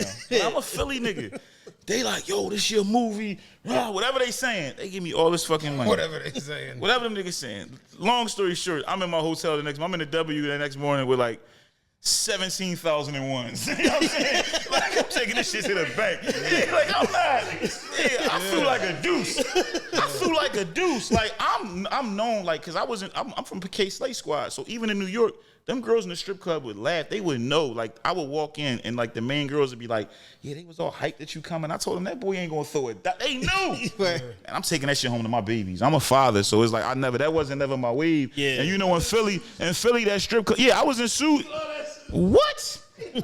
I was in suit, back with Barty and all that. You know what I'm saying? I'm a real suit. You know what I mean? So like that was my trap house, but I was there to push the Tone Trump brand and the music. I wasn't there to be throwing no money. Like I gotta bring every dollar back to invest. That never was my wave. You know what I'm saying? And then I was really like dating them girls, so I knew that industry more than most niggas did. You knew it inside and out. Yeah, so that was never my wave. That's funny as well. That's crazy, man. Shout out to Slay, man. This is a great joint because y'all making me think of shit I forgot about. Yeah. Let me ask you this because you brung it up. Mm-hmm. What do you think about all of the dishonorable shit that's going on in music right now, and that the fact that the fan bases have basically said we don't give a fuck about ranting, we don't care about integrity, nothing. Right. Like, what do you think about that? I don't blame the fan bases. I understand, like, because I was thinking the other day, like, I had a moment. I'm in a car. And, like, my family is so respectable to my beliefs where, like, Gunna got this new record right now that's undeniable, right? Yeah. But it's like, a smash. It's a smash. But, like, my wife and my kids know, like, how I feel. So, literally, like they probably turn that shit up to the max when I'm not in the car. Yeah. But when I'm in the car, they immediately will go turn the record off. But I'm not mad when they listen to it without me. I'm not that guy. What upsets me is people that made a living off a certain way. Like, and I got to be honest, and I hope I don't offend nobody, but, like, like, we've heard things about, like, I won't say no names. I don't want to be political. Let me try to be nice. But there's certain names and people from Philadelphia where they have paperwork on them, and I'm seeing guys that I love and respect still stand with them, still perform with them. You know what I mean? I'm just like, y'all built your whole legacy off of being like, even your name is based off of like prison and stuff. Yeah. So for me, somebody who take care of numerous people in prison and who's working on appeals for different people, I was just upstate road speaking to the juveniles. Those kids who up right now, they got a little area where it's just minors, bro. Like, you know, I shout to Commissioner Bagsby, who allowed me to go even to be in the prisons. That's not nothing regular. Yeah. Letting me go there to talk to these babies. I was looking at 13-year-olds that's on trial for murder. Like, they look like they 8, though. And I think about when I was 13, some of the music I listened to, that shit played a part in it, bro. Absolutely. Like, when we used to be on the block listening to Stop, Shut 'Em Down, Open Up Shop, you listen to that shit while you drinking malt liquor, bro. If a nigga look at you wrong, man, shit gonna get violent. Right. So it's like, when I look at certain rappers from Philly and beyond, you made your living off of, like, trap rapping and talking about this gangster shit, and then you turn around and you be a rat. Forget the rat. What bothers me is the people that's acting like is okay. I remember one time Beans he said, man, he said something on the Green Lantern joint. He said, only thing worse than a rat is a nigga that hang with a rat. You know what I'm saying? Yeah. So it's like, you know, like, come on, man, don't rap with no rats, man. Y'all could do them songs without Dude. Dude barely on a lot of the songs, so it's like, and I don't want to hear, oh, he only told. No, it's like, if you not from that life, like if you a guy that, or a girl that, you know, you're a civilian, I'm a civilian right now, but I come from a certain thing, you know what I mean? And I have, you know, my little brother is doing life without, you know, he's doing life. I won't say without a possible, because we working on getting some time back. You know, I have multiple people who I love dearly, and all of them are in jail because of their own actions, but also the help and the aid of informants and rats. I watch dudes that look just like us get on the stand. I watch dudes that I would have bet my last, like, ain't no way he gonna do it. I watched them get up there and just be police officers. I had somebody I bailed somebody out of jail who wore a wire on me. Oh, damn. You know what I mean? You remember Millions that used to be around me? You know what I'm saying? Like, that nigga wore wires on us. Like, that's real life. Like, I'm literally, you know, Garcia, shout out to Garcia from DC and Ape Gang. Garcia has sent me an email with some of his wiretaps. This dude is literally one of the people he had on the wiretap who wound up getting many years in prison. It's broke my heart. Mill calls the guy up. The guy calls Mill. No, Mill calls the guy. Mill's like, "Salam alaikum." The boy like, "Walaikum salam." Mill's rushing the guy. Yo, where you at? The guy said, and this hurt me so much. The guy said, "Man, I'm coming right now. My son had football practice, something. He knew that he was walking this dude into this trap. Not only did he do that, walk him into the trap, dude wound up getting convicted and all of that, but he tried to upsell him. For those that don't know, what that means is if Diddy, and this is hypothetically because me and him both are law-abiding citizens, but if Diddy was to hit me up and say, hey, bro, I need £1, and then he comes to see me and I got the £1, but then Diddy's like, hey, bro, I need 30 next time. Yeah. That's conspiracy. Once I start talking back, so you need the 30 people for the 30. I mean, I could drop the number, but that conversation alone right there, I just broke a law. So this dude literally was meeting somebody for something small, board up something way bigger. And then the person, you know how niggas is. Even if a nigga bluffing, nigga like, yeah, I ain't about nothing, my man. And then when the guy drove off, this nigga Mills said, he pulling away now. This nigga said license plate, L as in Larry, B as in boy. Like this nigga was like a police, Yes, and this is a nigga that prayed side by side with me, toured with me. He was around me. I had him around. Everything I was around, this nigga with the world. You Google Tone Trump brother, the nigga popped up. This nigga was known. World Star would put Tone Trump's brother something. You know what I'm saying? Like, and this nigga, and he's just, I'm gonna talk about my own backyard before I talk about anything else. But there's a bunch of these rats, and pretty much almost every clique got one now. So it's like, that's why I'm big on, man, loving your family, loving your children. It's like, I hang with my sons. My sons don't want to look at my woman. My sons don't want my spot. You know what I'm saying? So it's like, it's just safer and more healthy. Like, I love hanging with my babies because these dudes, bro, I seen dudes that like I said, I would have said, yo, if he tell you could chop my hand off, and that nigga told. You know what I'm saying? Like, so it's like, you know, like the situation with Rollo, man, everybody know I love Rollo dearly. And, you know, when that situation came out, I got no joy out of that. Like, I was literally hurt, bro. Like, I was hurt. I didn't know how to talk about it. I literally told my team, like, don't let nobody ask me about Rollo. Yeah. And then I did a song where I made a mention, you know, I said, I love Gates, but don't ask me about Rollo. People took that like a diss, but I was literally saying, I love Gates. Like, I'm sure my love for Kevin Gates, but don't ask me about Rollo. Because every interview I do, they ask me about the Muslim. So I was basically trying to make that my statement. I didn't say he's a rat, he's this. Right. I felt certain ways, and then I wound up posting some things, which I shouldn't have did without doing my full research. Like, when I wound up talking to Rollo, and I did promise him, I said, yo, I'm going to look over the paperwork with my lawyer. Because a lot of people be thinking they could just, y'all don't even know what y'all reading. So exactly. For me, everybody think they're legal aid, paralegal now. Right. I will say this, though. A lot of the brothers that been in the feds, them niggas is. No, they know they is. But I'm talking about like these niggas that work at Foot Locker. Right. Like me, for instance, I don't know every detail of it. So I gave Rollo my word. I said, yo, first of all, I don't plan on speaking on it again because he's a Muslim, so his blood is sacred. But if he is a rat. I don't want nothing to do with no rat. I don't have, like, these guys got picks. Like, oh, he's a rat. You know, y'all want to talk about 6ix9ine, but y'all don't want to talk about QC. You know what I'm saying? Like, it's not fair. You know what I'm saying? Right. Like, if he's a rat, he's a rat. A rat, in the words of the Honorable King Earner, a rat can never be honorable. So, and the truth can never be disrespect. Right. It can't be. But I hate them all. I'll be honest, man. Like, as a Muslim, you know, may Allah forgive me, but I just hate somebody that can sit there. Like, right now, imagine us, we having this great time, and then we go to leave, and just one of us just tell on it. Like, it's like, damn. Like, we just did all that laughing, and then Matt, like, yo, we coming down there. It's like, damn, let them do their job, man. You know what I'm saying? But, and I'm not in the streets at all. And this is coming from somebody who is a civilian, but you could be a civilian. Like, I know civilians that got morals of, you know, they fathers, you know, they fathers with, you know, like when I was little, my mother ain't in the street, but my mother, don't come in here tattletelling. Like, we was just raised not to, exactly. Like, it was just something that was embedded in us. So yeah, I'm big on that, man. I can't stand none of them. My thoughts on it is just like, it's an integrity play. It's like, if you just remove the streets out of it, at the end of the day, you're supposed to be loyal to your friends and to your family. So and the people you do business with. So if somebody's a rat in a group called State Property, should they have to change their name if the rat continues to perform with them? Absolutely. Yeah, that's what I'm saying. Stuff like that to me, because like, they were very influential to me. Yeah. I wore the clothes. I listened to every single freestyle, every single song. I believed every single lyric, and that's my fault too. Even with the Jeezy situation, like I'm the only person. I think I'm the only artist from CCE that there's no footage or anything of me saying nothing bad about Jeezy. And that's not because I think any of them dudes is lying. I watch what Clem is saying. I watch what 1-5 is saying. Freddie Gibbs, Blood Raw, everything they saying, and I be lying. Who was his main man that came up with him? Kinky B. Kinky B. Kinky B did know him an since interview. Kinky yeah, B. yeah. So are all those people lying? You know what I'm saying? Like, he's like, come on. And I know them to be stand up, you know what I'm saying? Like, stand up men who love him. You know what I'm saying? It's not like it's like y'all talking about each other. These ain't strangers. These is just brothers. So, but for me, when people be like, yo, when you gonna tell your story? For me, I'm just so grateful for the good. You know, even some of the things he did that I didn't like, I learned so much from it and utilized it to do great things. So for me, that's why, you know what I mean, I don't get into that, man. You brought him up earlier. I want to know, did you have a relationship with AR Ab? Absolutely. Absolutely, man. One of the greatest moments I had with Ab, and I was honored that he sought me out for this.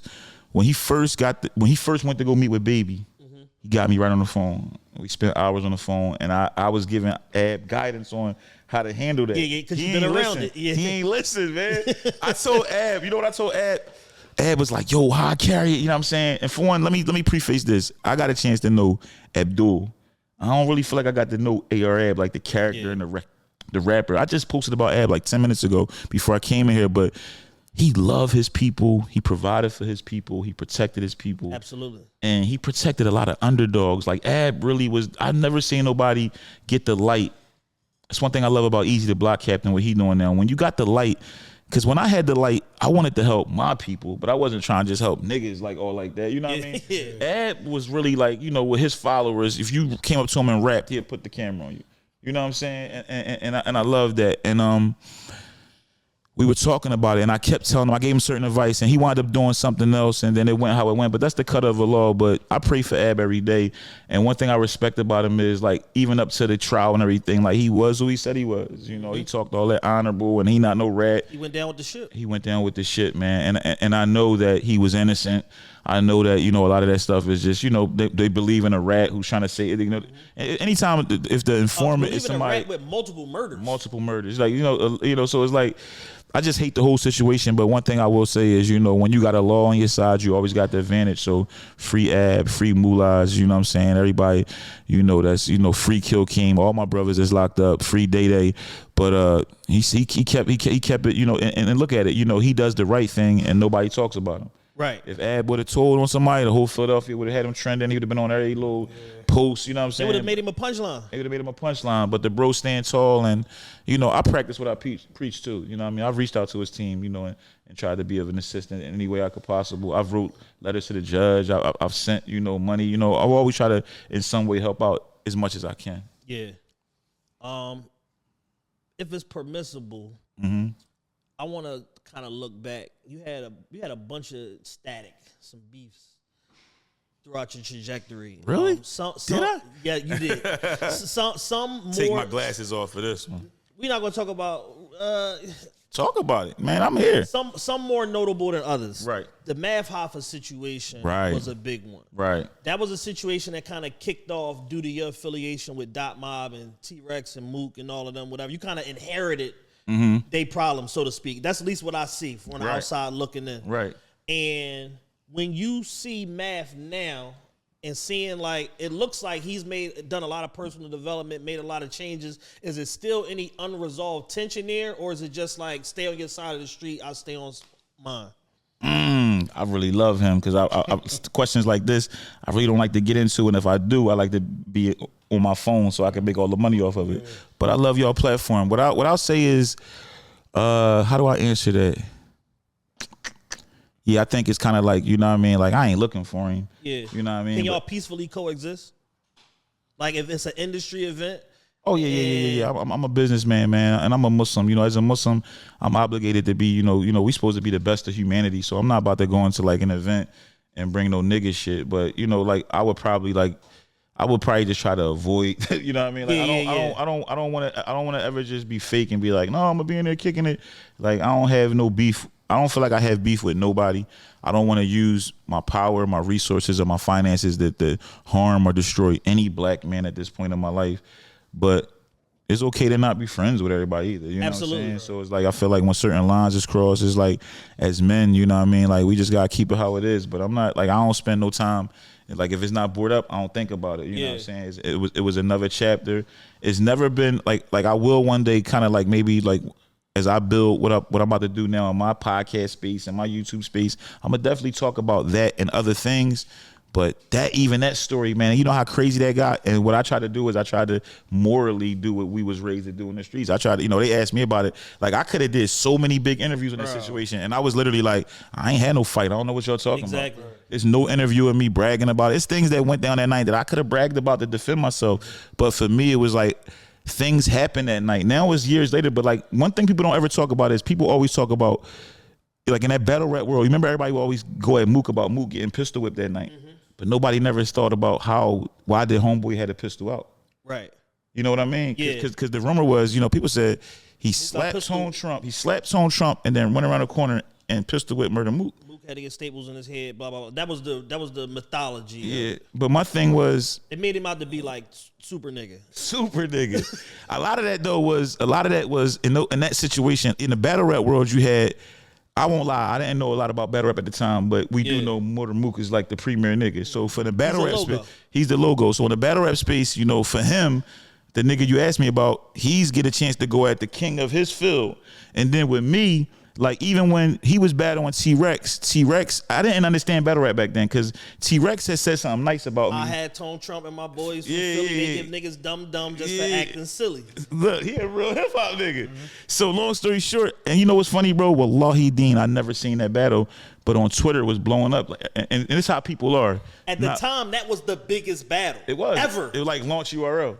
It literally launched. They was in like a, and both niggas said my name. The back of a warehouse. Right. Yeah, that's where it was at. Like a random with like a platform. Yeah. But it was the biggest shit because we had never seen battle rap in that type of arena before. And they had some paper like behind it. Yeah, it was produced. It was like a thing. But let me tell you how niggas is. Both rappers said my name in that battle that night. Not one person tweeted me, yo, T-Rex showed you love. But I got so many tweets about the other nigga, my name was trending.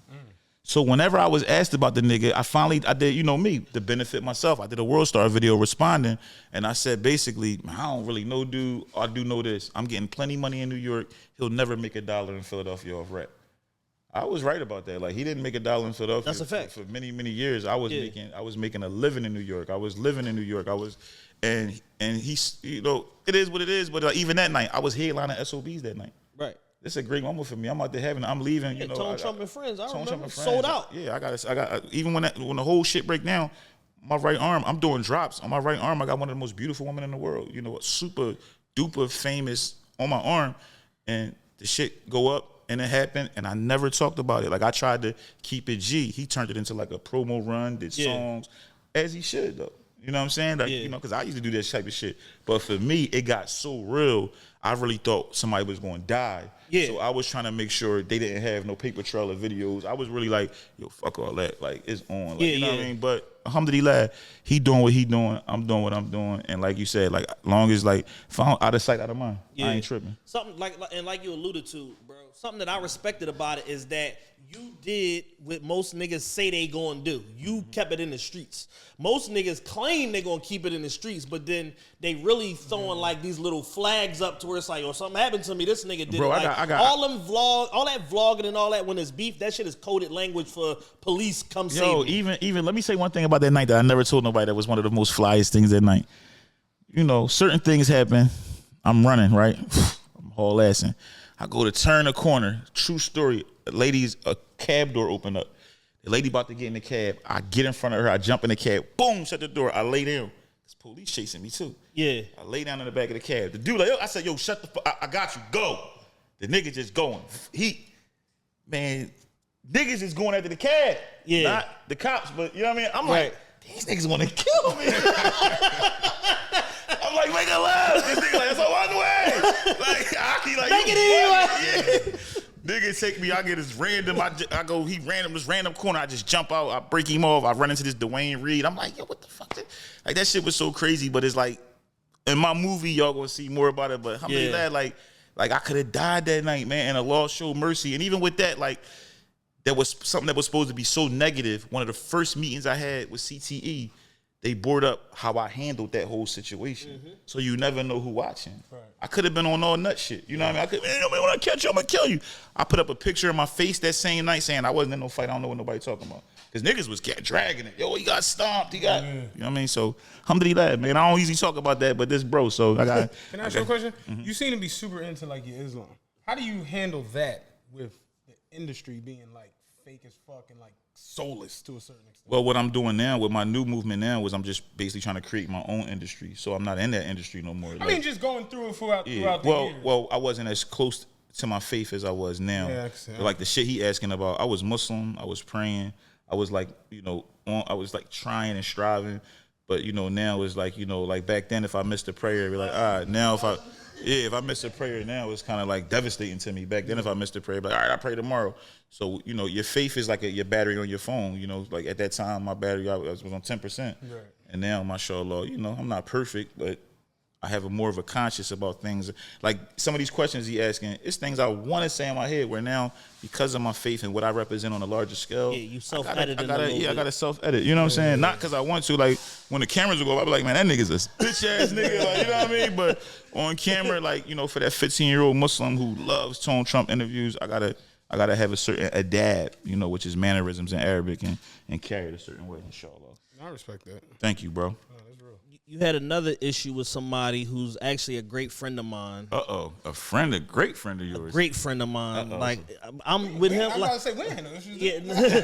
I don't know, man. Like I'm with him like how I'm with you. Right. Louis V. Gutter. And it seems like y'all both passed it. Y'all both getting money, super successful. Y'all follow each other on IG and all of that. What's the status of that situation?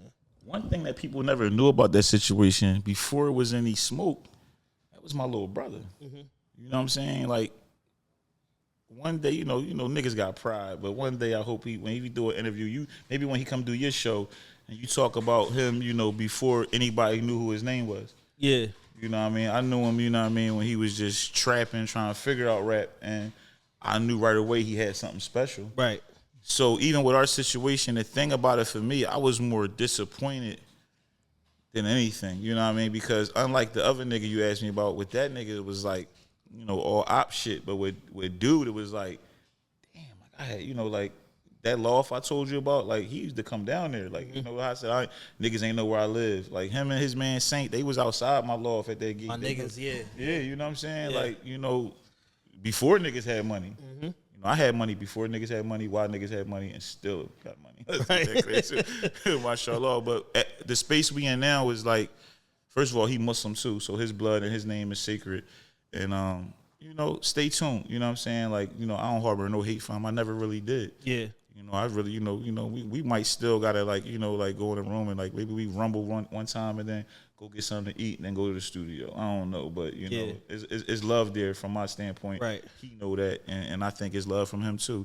Yeah. And you know, I got love for him. And the reason why I ask is because I love and I honor both of y'all brothers. And like I said, I look at him the same way I look at you and vice versa and all of that. And if it's a way that I can be a bridge to open a dialogue, people, that's one thing people have tried. Like, I've had so many people used to try to reach out and be like, yo, and I would be like, no.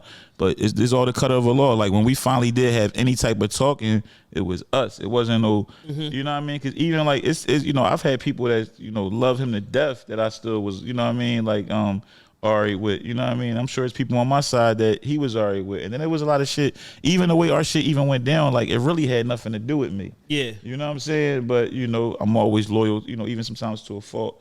And, you know, it's all good. We'll see, man. What was at the root of that issue? Was it like some Twitter misunderstanding or something? It started with Twitter because I was on my way. I'm always able to stunt a little bit. I was on my way to go do MTV. Okay. Had Hip Hop Since 87 with me. Had DJ Damage with me.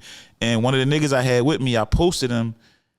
And he retweeted it and put, yo, bro, that nigga a rat, right? But you gotta understand, I'm in the picture. He retweeted it. This is my little brother. I go right to his. He DM me after he retweeted.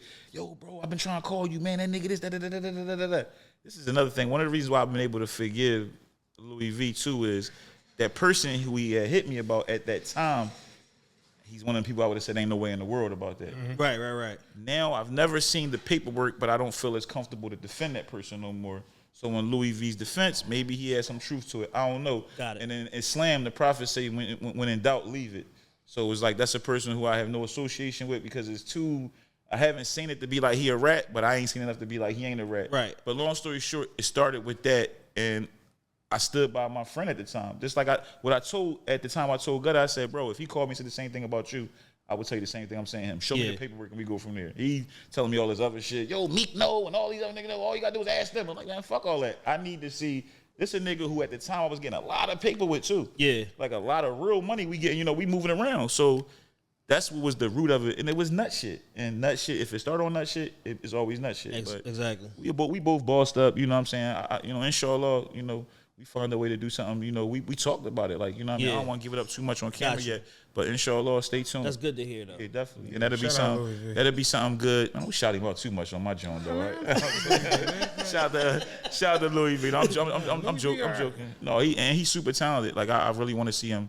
He ain't never really ever just focused, you know what I mean? And then he got some good people around him, like Doughboy, you know, from Respect My Hustle. Absolutely. Doughboy, phenomenal person. Stuff like that be making it weird, because, like, you know, like, when me and Gutta wasn't all right, and I'm seeing, like, somebody like him posting, I'm like, man, like if I saw you, I'm like, damn, what's up with y'all niggas? But the immature me, like, was starting to hate other niggas, but the mature me is like, man, it's all love, man. Like, that niggas be at my crib. You know what I mean? You can't go from being at my crib to just now, it's like, I want to just murder you. You know what I mean? Niggas got kids. That's a crazy transition. That's a crazy transition, especially for me. And what I, you know, at the time, like, I was feeling like I was on top of the world. I wasn't bringing nobody to my spot, and I trusted him enough, because I always, like, even when, bro, he had times where, like, him and Meek, like, when he was first starting to be around Meek, he would call me for advice, and, you know, Gutta a wild little nigga, so he be, man, fuck this up. And I would be the one, no, chill, listen. You know what I'm saying? Yeah. Like, and then him getting songwriting credits from Meek and stuff like that. Man, I was a proud big brother when that shit was going down, because I always saw that. Yeah. I was telling him he was going to be a writer before he knew he was going to be a writer. His first real studio he was in, ask him who put him in there. Put him with Dilemma, to get him the master, the art, like the singing song, because he one of the best at that shit. Yeah, absolutely. He just got to focus, you know, inshallah. So, yeah, that's, you know, it's all love. But yeah, we did an interview with him maybe like a year and a half ago, 2 years ago. Longer than that. Yeah, 2 years, like 2.5 years ago. I was going to say longer than that. And I intentionally didn't ask him about you, right, because of it might have still been some heat there, but it seemed like it cooled down. A lot of people did that, because I've had people say to me, like, you know, they might see me like in his comments and be like, yo, what the fuck? Yeah. And I'm just like, man, you know, that's good to hear that y'all, like, you know, I don't want no beef or negativity with no Muslim. I'll be honest. Like, where I'm at in my life right now, like, I just feel like that's just would be a bad thing, you know, for everything I'm doing positive. Yeah, it would be so counterproductive. Like, it's brothers right now who I can't stand, but it's like, I got to get that together, man. Lord forgive me, and I got to make that right. Not even talking about no rappers. I'm talking about just in general. Yeah, so, humans. Yeah, humans. So I got to work, because that's a sign of me more than them. Like, this sister the other day gave me a hadith for the Prophet, peace and blessings be upon him, and talked about guaranteeing paradise for the one who can leave an argument even when they know they in the right. And to me, like, that's so beautiful because imagine that person is so much more disciplined and powerful than who I am right now. Because I can't do that. You know what I'm saying? Yeah. Even with people I love, I know I'm right, but it ain't even about that. The prophets say, walk away even when you know you're right. So I'm working to get to that point. And finally, DJ VLADTV. Mm-hmm. What was the root of those issues with Vlad? First of all, let me preface this. DJ Vlad we on the 50 year of hip hop. And the 50 years of hip hop, he is probably the worst human being ever involved with hip hop. Like he is literally like scum of the earth bad. Like he's an evil person. Like he's like, you know when people like back in the day, like when Malcolm and then Farrakhan was calling the white man devil, like he's the poster child of what that demon, and not because of his race, because of his evil thoughts and how he benefits and profits off the pain, poverty, and ignorance of our people. And a lot of these so-called big homies just allowing this guy to run rampant and take advantage of our kids just pisses me off. So with all that being said, the reason how me and Vlad got into it, this is a true story, man. My life crazy, man. I need all this footage, but I had I'm on fire at the time. I'm World Star Tony. Vlad is trying to get VLADTV.com popping. Vlad TV, people don't know. When Vlad TV first started, that shit was, World Star was just dominating, so niggas didn't even go to Vlad. Yeah, nobody could break through at that point. That Vlad TV shit was like nothing, but what Vlad did was, Vlad was trying to draw attraction to his site, so he did a single contest. He picked like 5 or 6 artists at the time that all had traction. It was me, it was My Sign, it was some nigga from Cali, I forget his name. He wound up being on Double XL, like Fashawn or something like that. Oh, Fashawn, I remember. You be knowing everybody. I knew you was going to know, but that nigga and a couple other niggas. Long story short, it was like, yo, you won like some bread situation with Loud. Vlad was running Loud's digital stuff. Yeah, his office was in Loud. Right. So long story short, the contests go up, the polls come out. I look at the joint and I'm like, it's no way in the world. Like the shit had me second to My Sign or third or something like that. And I knew Vlad and My Sign was like this. Yeah, it was best friends. So I called Vlad first. The first I'm positive. I'm like, hey, what's up, man? You sure? So he was like, yeah, that's the thing. He said, get on there and promote. So I'm like, all right, boom. I get on the joint and start promoting. One thing I always did, I had Twitter down to a science, bro. Literally, I would trend once a week. My team, I start trending for this thing. So now I'm like, all right, when they put the next polls up, I gotta be winning. The joint come out, this shit had me lower than the first time. So now I'm like, y'all playing games. Yeah. I hit the nigga Vlad on text. No, I called him, threatened his life. I was immature. You bitch ass white boy, whatever I'm saying to them. And Vlad like hangs up on me. I send him all these crazy texts. He texts me back. I never got a text like this in my life. Vlad texts me a picture of my ID. And said, listen here, I'm not no street guy. I'm taking all your threats serious. I've given a picture of your ID to the FBI, the NYPD, the hip hop police. Oh, man. Keep in mind, his office is inside Universal at the time. Universal, I'm banned. They put a ban on me from the Universal building. Because of the issue with Vlad. Because of Vlad. This nigga got like a hip hop restraining order on me, bro. I'm talking about it was so bad. So imagine at this time, I'm popping. I can't even go to a meeting with Def Jam. People don't understand. Universal is a huge umbrella. It's not. It's just a conglomerate. It's a conglomerate. So like like I had publishing meetings with Warner that I can't go to. Literally, it was so bad. One day, a brother that I'm still cool with to this day, he called me and was like, "Yo, no," he hit me on Twitter and said, "Yo, what you do to? I just tried to. I had a meeting at Universal and they thought I was you." And they was about to, he light skinned with a big beard. They was ready to kick him out the joint. I'm like, damn. I'm like, and they told me, like, Gabi, you know who Gabi is? Gabi, you know Gabi that worked with French and a bunch of other people. Gabi wound up setting up a meeting with me and Vlad. I go up there, and the vindication was the first thing Vlad said. He said, you were right. Not only were you winning like you were blowing by a landslide. By a landslide. Something was wrong with the system. But you threatened me. I apologize, but I just never forgave him. So I always was just dissing him, and it just stayed there. Yeah. But shout out to Gabi, because Gabi whole thing was like, yo, you about to get a deal and you can't even navigate. Just come over here and say sorry to the nigga, work it out. And then at the time I had a little smoke with French. Gabi was managing French, so Gabi was like trying to mend that. So shout out to Gabi, because he's always been, from my experience, being like a peacemaker and an aid. So I shout to him.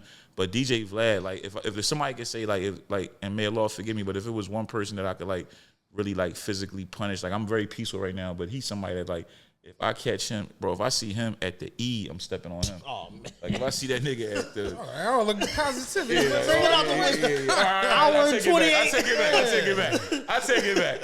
Let's edit that out, man. Now leave that shit in, man. Move it down and come do your job. My goodness. So Vlad is a dishonorable kitten, basically. Vlad is a mizza. Yo, King Earner, grab your knife and stab him until your arm hurt. Yeah, he's terrible. Vlad is terrible. And I'll be glad, like, everybody has their run. He's had a great run. We can't deny it.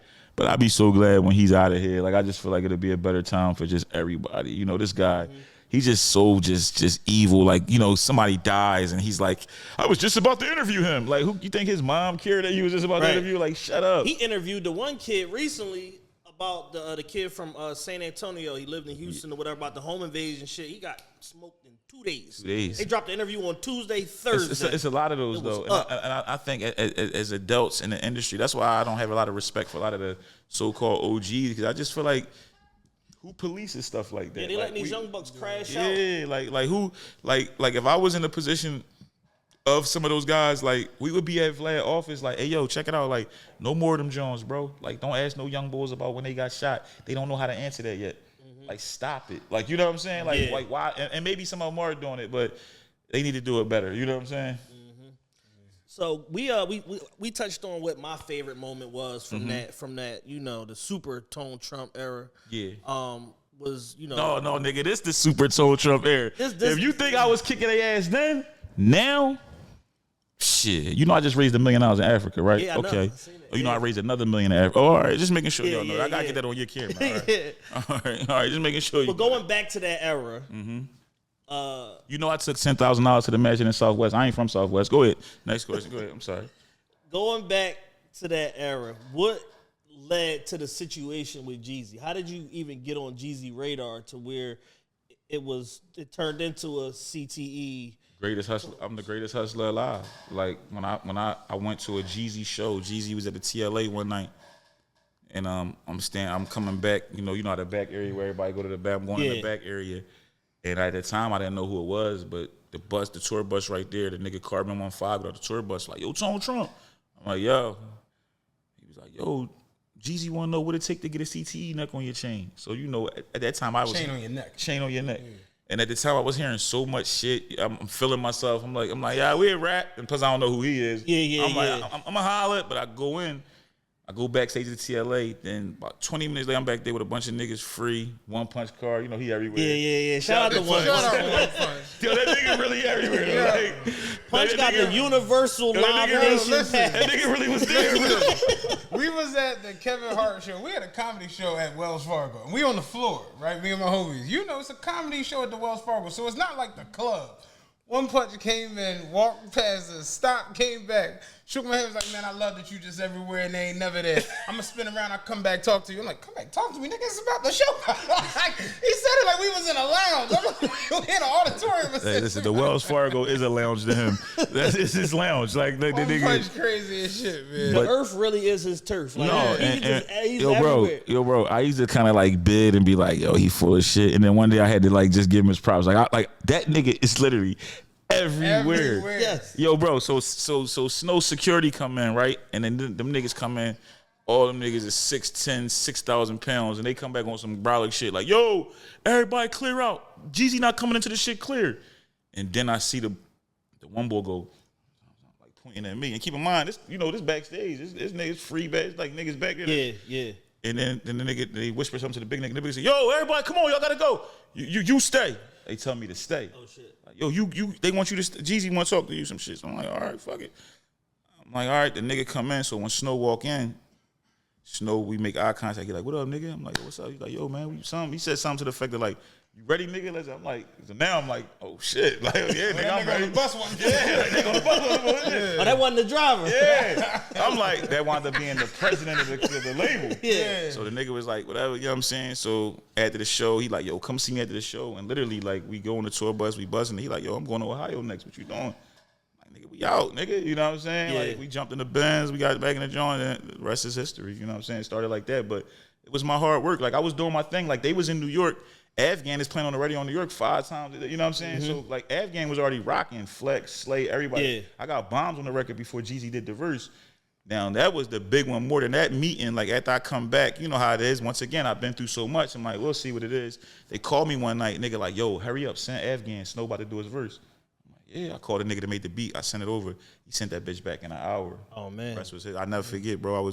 I was in my loft with Brianna, man. I'm like, yo, and I never forget, bro. Philly's so hateful. The whole time I'm like, I hope he said my name and I hope he said Philly. So because if not, they're gonna say it's a fake verse or you did a mashup or something. That nigga came on like, what's Philly? What up, Tone? I said, I got these niggas. I got them. And I had them and I got them and I'm still kicking their ass. Shout to Snow for that moment. That moment, it meant more to me to say I got y'all niggas than the actual record and any money I made. Cause that meant so much because they love that Jeezy nigga. Out of anybody. This might be his biggest market. Detroit. Okay. Detroit. I was in Detroit with him, bro. We was in Detroit. That nigga, no bullshit. Was Watch the Throne. Hove brought him out. That nigga got the loudest joint of the night. Like Detroit just love that nigga for whatever that culture. You know, they love you. Mm-hmm. But Philly would be second. Like to me, Philly loved Jay-Z the most, and then Snow. Second, absolutely. Right. Do you think Philly has like a golden era of hip hop? For as Philly, if it was, to me, it would be that era when the figures, the prop, and most wanted was kind of like getting along. Like if I look back and be like, for them 3 weeks they was all I was about to say two weekends, that month and a half. But just that whole like you gotta think about how many deals came from that. Like niggas got budgets. Like when you start talking about like that's the Philly shit we talking about earlier. The Philly shit. Philly golden era was 3 weeks. It was 3 weeks. Yeah, everybody was cool. It was 3 weeks. But what I will say, I will say this: I feel like this new era, it's about to be a golden era. I feel like when you start talking about like the kid with the gift, Lean Bean, and the School of the Gifted, you know, all them boys from 59th Street, Tour. You talk Tierra Whack, you know what I mean? It's for him, Sloan. It's just the GOAT. Oh yeah, D-Sturdy and them. Too Rare. Lil Sadi. You gonna have me? I love all of them. And what I love about them is, from what I see, of course we got the drill shit and all that, but I see a lot of them like happy for each other. Like, you know, when I'm watching, I'll be watching them like, you know, and I just feel like, you know, we didn't have that. The era before us ain't had that. Yeah. They you know why they learning that? Because the internet, they see Atlanta. Like, we didn't even see examples of that. Right. You know what I mean? But they can look and see Thug doing songs with 9 niggas you never heard of. And then they be like, well, maybe when I get the ball, you know what I'm saying? And shout out to the young boys. I want to shout out the young boys that's doing the battle thing, too. Now, the battle culture is turning into like $1 million business. And the best battle rapper in the world is from Philadelphia. Shout out to Easy the Block Captain. He got an event on the 9th. I'm actually hosting a battle between Lee L&D and a young boy named Muwap. These 2 young boys are incredible. Like all the old Philly rappers that's trying to come back to battle, stop. Let's move on. Let the youngins headache. Let the youngins do their thing. And I'm hosting that joint for the Trenches Battle League this Saturday. So, you know, I feel like our new wave is going to be the goal. So I take my answer back. The golden era is this next wave, and I'm gonna be a part of that because I'm going to sign artists. I'm going to develop artists. I'm going to educate artists. You know, I was just in Miami with Tor. I feel like Tor is going to be a mega. Tor is incredible, man. He is incredible. I talk to Tor all the time. We got to do another Tor episode.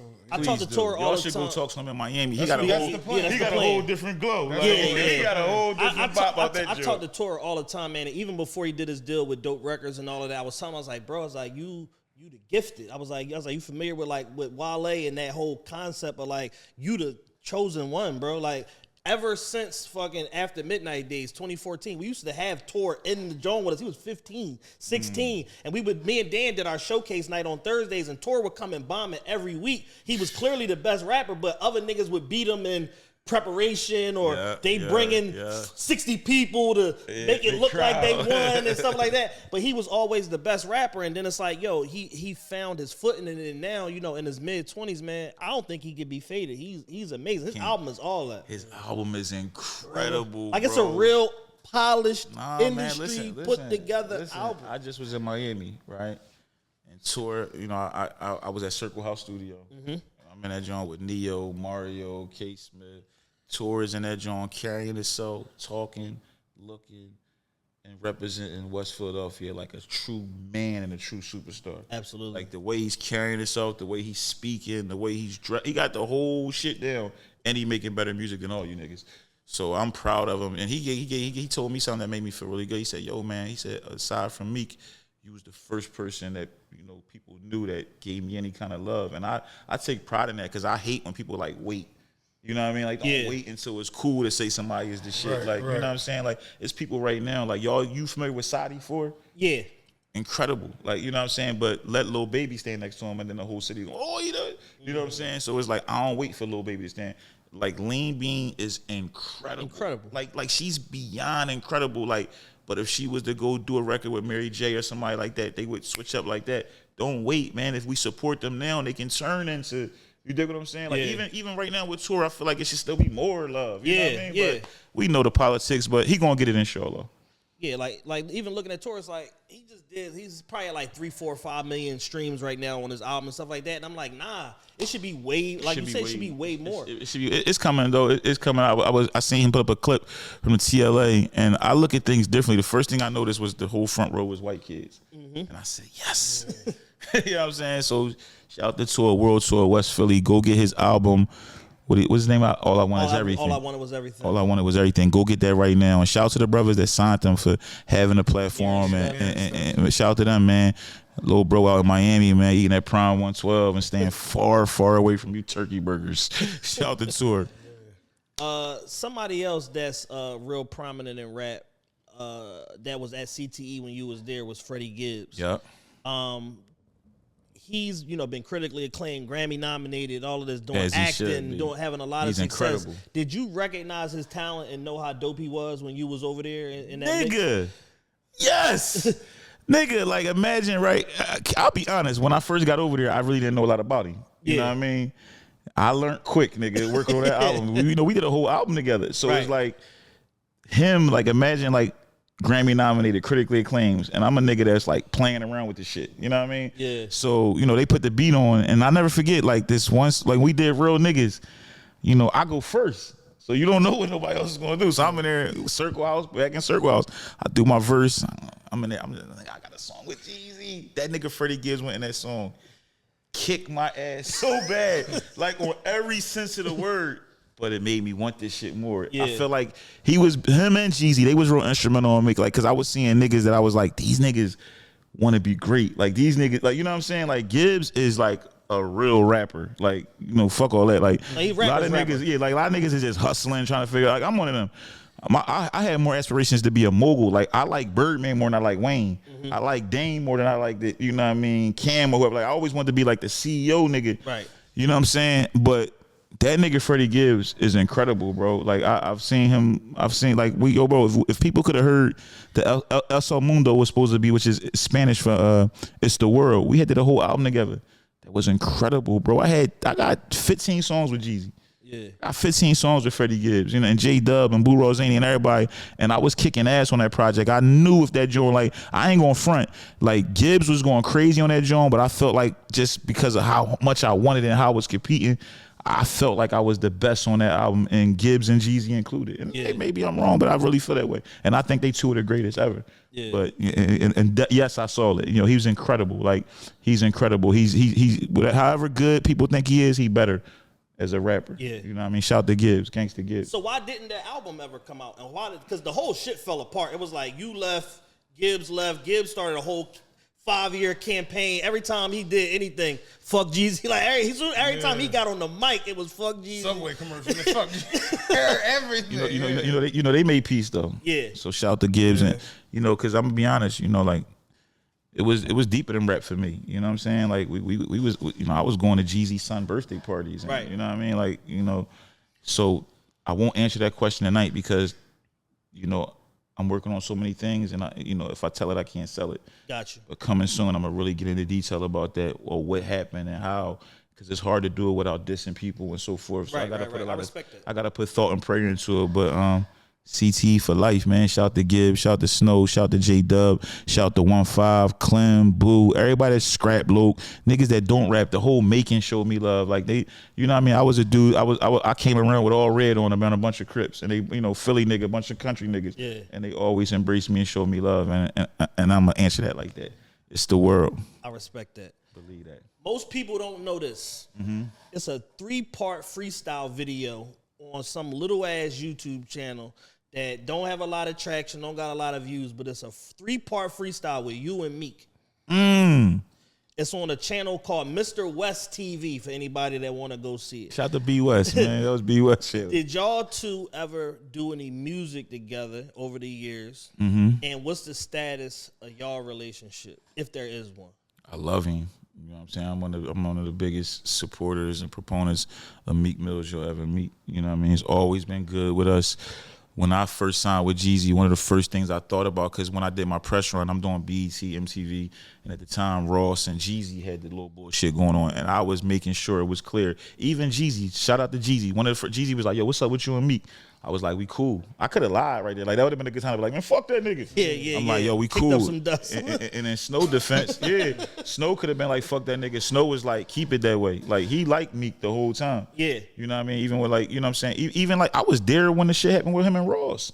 Like, shit like that I'm going to talk about later, but I was there. You know what I'm saying? At the BET Awards, I was there. But, no, I love Meek, man. As far as music, man, it's funny because Meek was going to get on the Afghan remix. I did a Philly version with Young Chris, Cassidy. I had Noriega. I had verses from so many people. You know me being a hustler. I got a hot record. I had getting like everybody 70, I got like 70 unreleased verses, like literally. And Meek committed to doing it. And then like, because of the Jeezy shit, he was like, bro, like I want to, but that shit. And I understood, you know what I'm saying? So I just recently, inshallah, we're going to be doing some other business together. I look forward to it, and I definitely want to get involved with some of the things he's doing. I feel like me and Meek's, we'll get some music done, but I feel like it's potential for us to do something way more bigger. Him recently going to Africa, I would love to bring him to Kenya. There's so much more I feel like we could do, you know. Yeah. I got love for DC as a whole, the whole team. I got a lot of love. Free Tiffy, shout out to my brother, welcome home, Puff. Puff is a dear brother of mine, and he part of DC, so I got love for the whole camp. That's dope, man. Winners respect winners. Absolutely. How the fuck did you end up in Creed? That goes back to being the greatest hustler alive. I had such a great rapport in that Bay Area. Ryan Coogler is from Oakland. Ryan Coogler sought me out. He wrote me into the movie. Oh, damn. So I got a call one day. Mike Fazio was like, yo, they looking for you for the Rocky movie. And I thought it was bullshit. And then my lady take me down, and I go in there, and I never forget, I walked in, I'm thinking, I'm auditioning. They sent me a little script.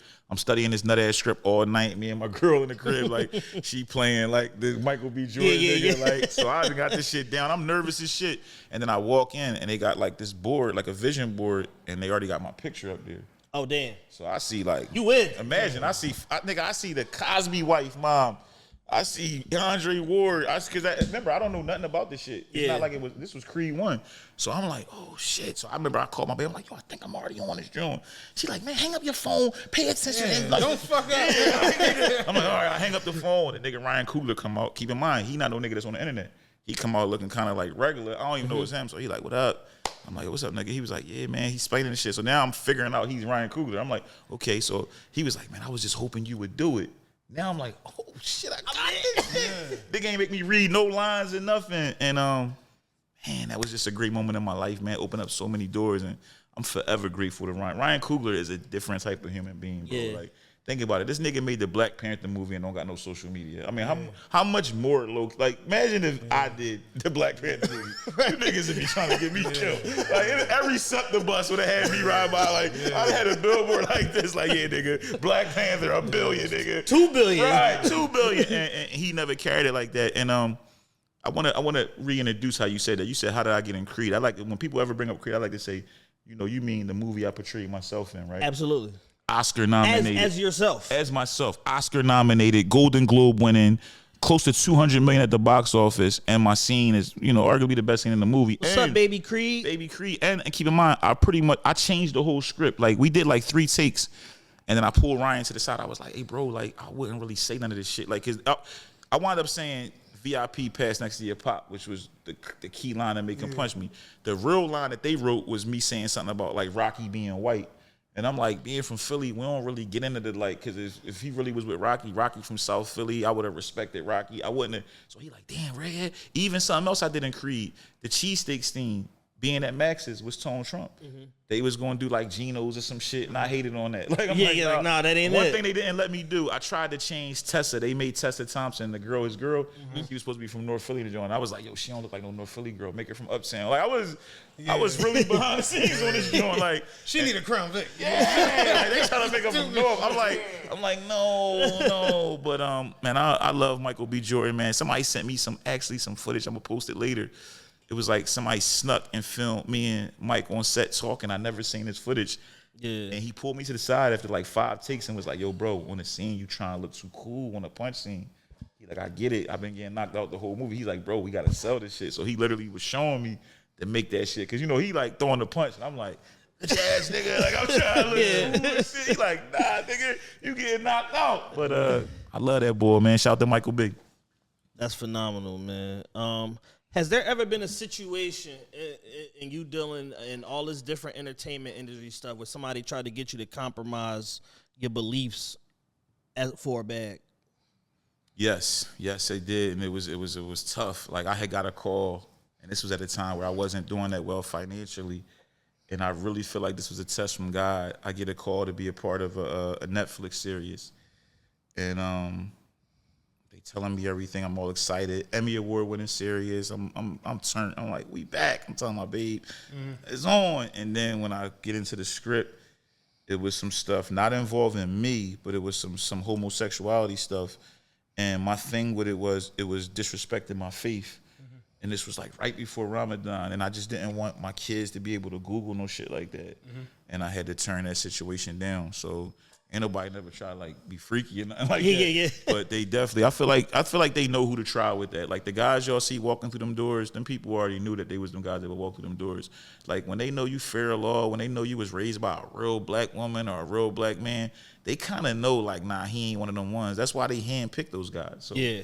Nobody ain't play with me like that, but they did play with me with that offer, and unfortunately I wasn't able to do it. But I'm proud now, you know, other doors have opened up where I didn't have to do that, and I felt like that would have been like disrespectful, not only to my children and my family, but also to the, you know, to the Ummah, the Muslims, absolutely, the black Muslims, and I just couldn't do it.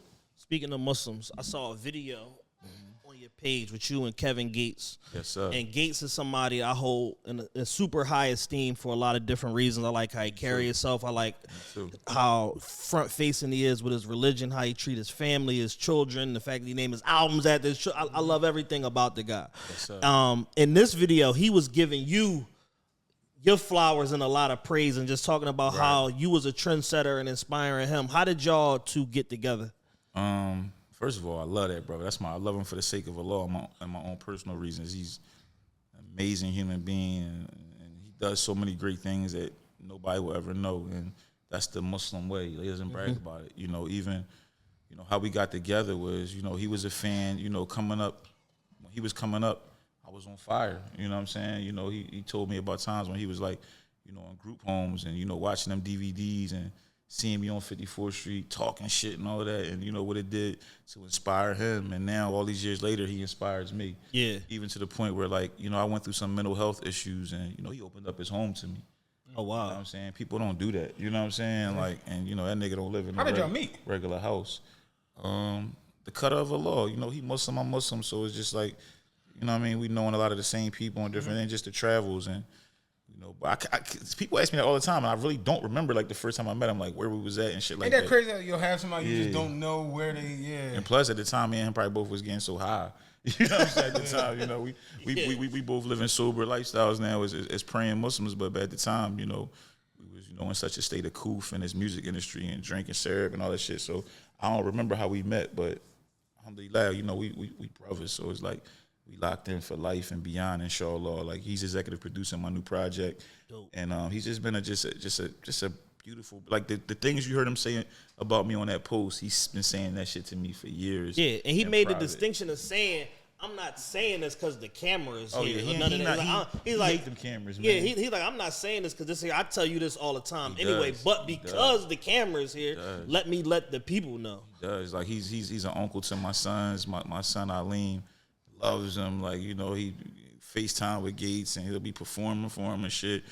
And I truly appreciate it, man. You know, the whole breadwinner family, you know what I mean? I appreciate them all. John, Brandy, you know what I'm saying? No Sill, No Deal, you know, everybody. I appreciate them all. It's a real family, and you know, you hear Gates sometimes say only the generals understand. I'm a general, so I understand, you know. Right. All is well, and I pray Allah protects him, and you know, he's in a very wicked industry trying to move with integrity. And you don't see Gates at certain parties. And like I said, they know who to play with. He don't even, like, he's extremely wealthy. He don't post his house or his cars and, like, none of that.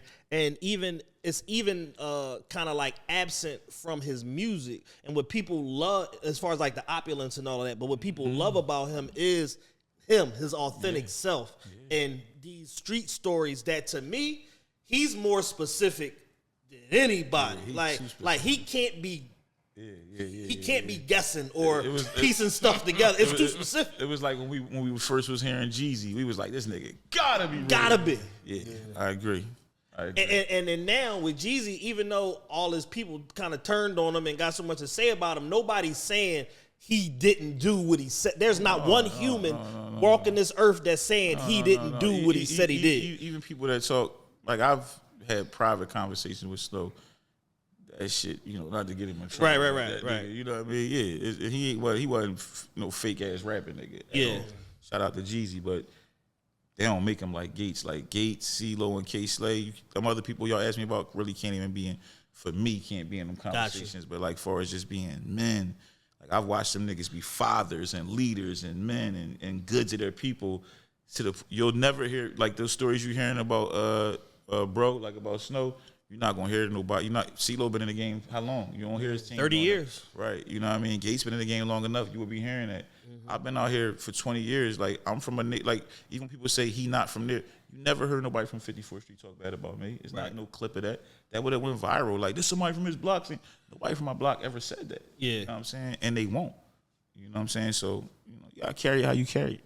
One of my favorite songs in your catalog is the song with Gates. Tattoo Tears. Yes, sir.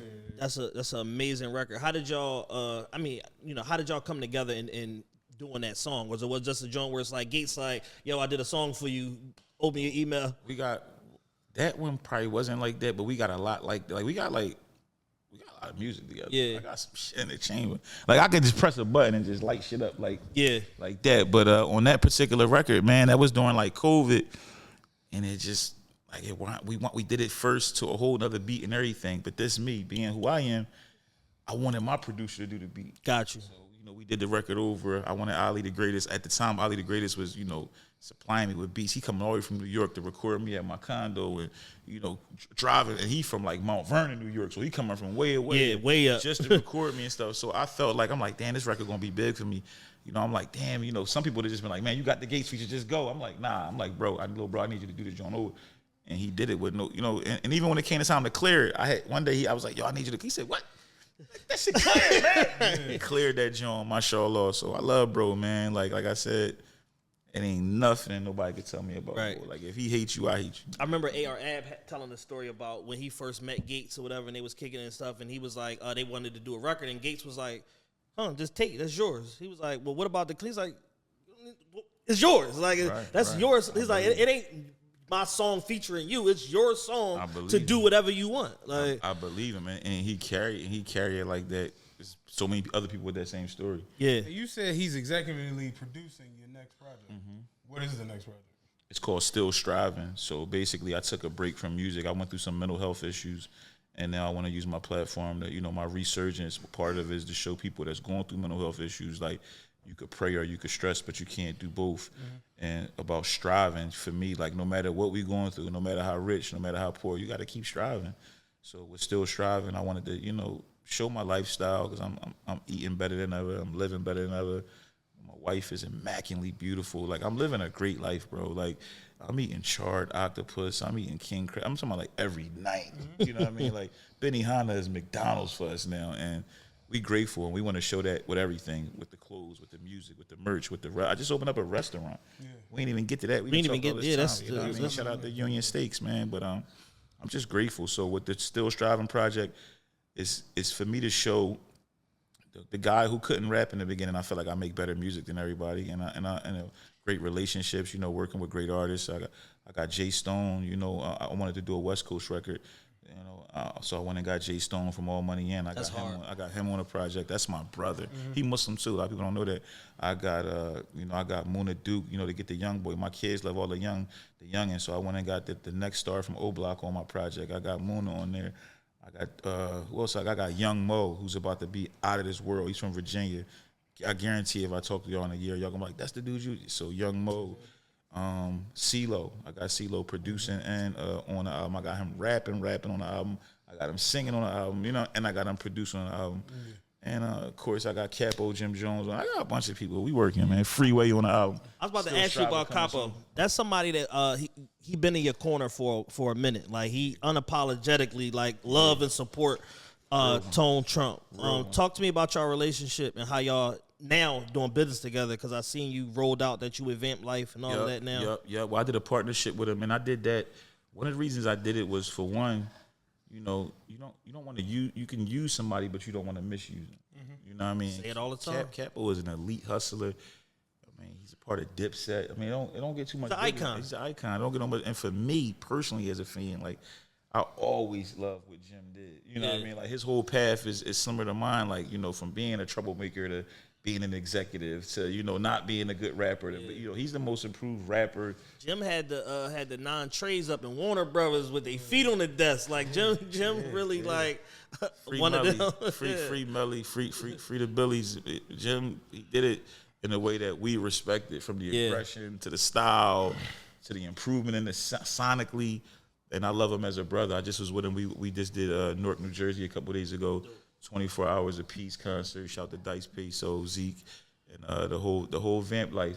Speaking of Vamp Life, I don't know, y'all up on Nuff Said yet from West Philly? Yeah, I know Nuff. Shout out to Nuff Said, man. He doing his thing. Nuff came through and did our joint once upon a time, right then. Shout out to Larry. Yeah. So I know, so I know you know Larry is manager. Shout Absolutely, out to Larry. yeah. He from West too. Shout out to Larry.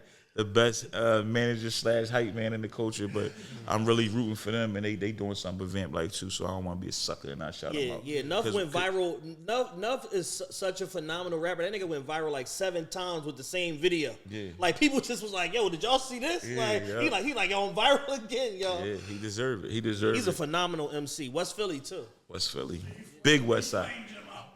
Big West Side, 46th Street. What up? So yeah, shout to them. Shout to Capo. Like for me, it's like just another level of just educating myself, learning more about distribution. I'll use this outlet to help other artists who don't have a big platform, you know, put them beside me, put them beside Jim, and also bring value to it. You know what I'm saying? So I'm looking forward to it. So that's what I'm doing this project with too, Vamp Life Empire and my company. MBF. I was going to say, a lot of people don't really understand that Jim is at Empire, him and Ghazi is like this, and he has his own empire within Empire. Absolutely. As far as he can do single deals, album deals, distro, any type of partnership that people want to do. Jim is set up to be able to do it through Empire, the biggest independent distributor in the world. By far. So as I get into that space more and more, who better to learn from? Absolutely. You know what I'm saying? Shout out to Vamp Life, shout out to Jim. Right after here, I'm about to go do another big platform that they actually threw the alley-oop on today. So even something like that, that's a big platform that I wasn't in tune with because of my absence. And now it's a popping platform now. It's huge. Where they hit me last night. It was like, hey, you want to do, they in Philly, you want to do? I'm like, you know what I mean? That also gave me a chance to bring some young boys that's 19 and 20 who they don't even know yet. They got 1,000 followers. Will stand behind me. You know what I mean? Yeah. Carry it like that. Before you get out of there, you brought up Union Steaks. I want to talk about how'd you transition into the whole restaurant play?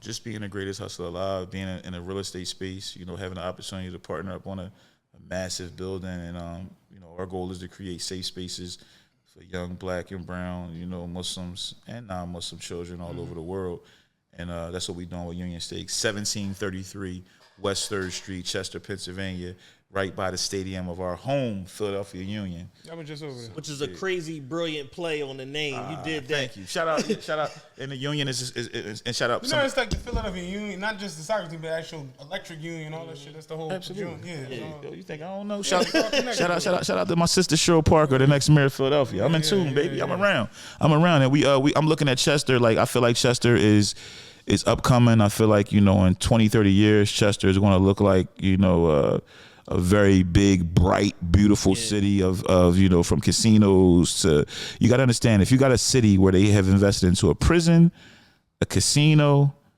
a waterfront, and factories, eventually it has to, you know what I'm saying? So I'm glad to be a part of it. We own the building. This isn't no play, you know, with all due respect, but, you know, we're not renting the space. Yeah. So we own the building. Boutique in the front, Union Steaks in the middle, and then MDF Enterprises, which is a podcast studio, as well as I have 2 barber chairs where I'm training children every 6 months to get their barber license. You know what I'm saying? So just, you know, it's a major thing. Shout out to my brother Ubaid and everybody involved, my staff. Coming into this, I didn't know. Like yesterday, I was supposed to be here yesterday. And he asked me, how did yesterday go? Yesterday was our best day in business, but it also was like the hardest work day of my life. Like this ain't rapping. You know, it's like I was working from 11 a.m. So we closed at 8 o'clock. I sweated through 3 shirts. But alhamdulillah, you know what I'm saying? Like my children, because my children with the rapping, my kids are so smart. My kids will be like, well, Dad, you don't really work. You know what I'm saying? Like what they see their mother do is like work to them. They look at my shit like I'm playing. Yeah. So for them to get to see me sweat and break tables down and, you know, run the cash register for a little bit, I'm proud of it. And also be able to provide jobs. I met a 15-year-old kid last night who walked up to me and I could just see he had something on his mind. He don't know how to talk. I'm like, what's up? Yeah. I said, you need a job? He said, yes. I said, come see me Tuesday. You know what I'm saying? Like to have that, to be able to do that, mean everything to me. That's beautiful, man. I got to get out of here, but let's. Yeah. I got like 3 more questions. Let's do it. Who is on Tone Trump's Philly rap Mount Rushmore? You get 4 slots. 4 slots, damn. Beanie Siegel. You gave me 4. Freeway. Can I make Beanie and Freeway 1 slot? Since they like it's your list, you can do whatever you want. What the fuck? Let's make C. I know I made it seem like it's like rules. May I please? I want to show love, man, but I say Sieg and Free. I'll make Sieg and Free 1 slot. Let's make Nina Ross and Bahamadia 1 slot for the females. I love it. Let's make Hollow Man and Cree Forge from South Philly 1 slot for their era. And the last one, out of respect for his greatness and his success, I won't lie and say I've heard a lot of his music, but I just do respect his greatness. I'll say Black Thought. You know, I mean, can't deny his greatness and, you know, doing records with Pun and traveling the world, being relevant 30 years. So shout out to Thought. And, you know, it's a lot of other greats too, man. I'll be fake if I don't say like with people like Oskino and Spado and like what they meant to me, like what their raps meant to me. Philly Most Wanted.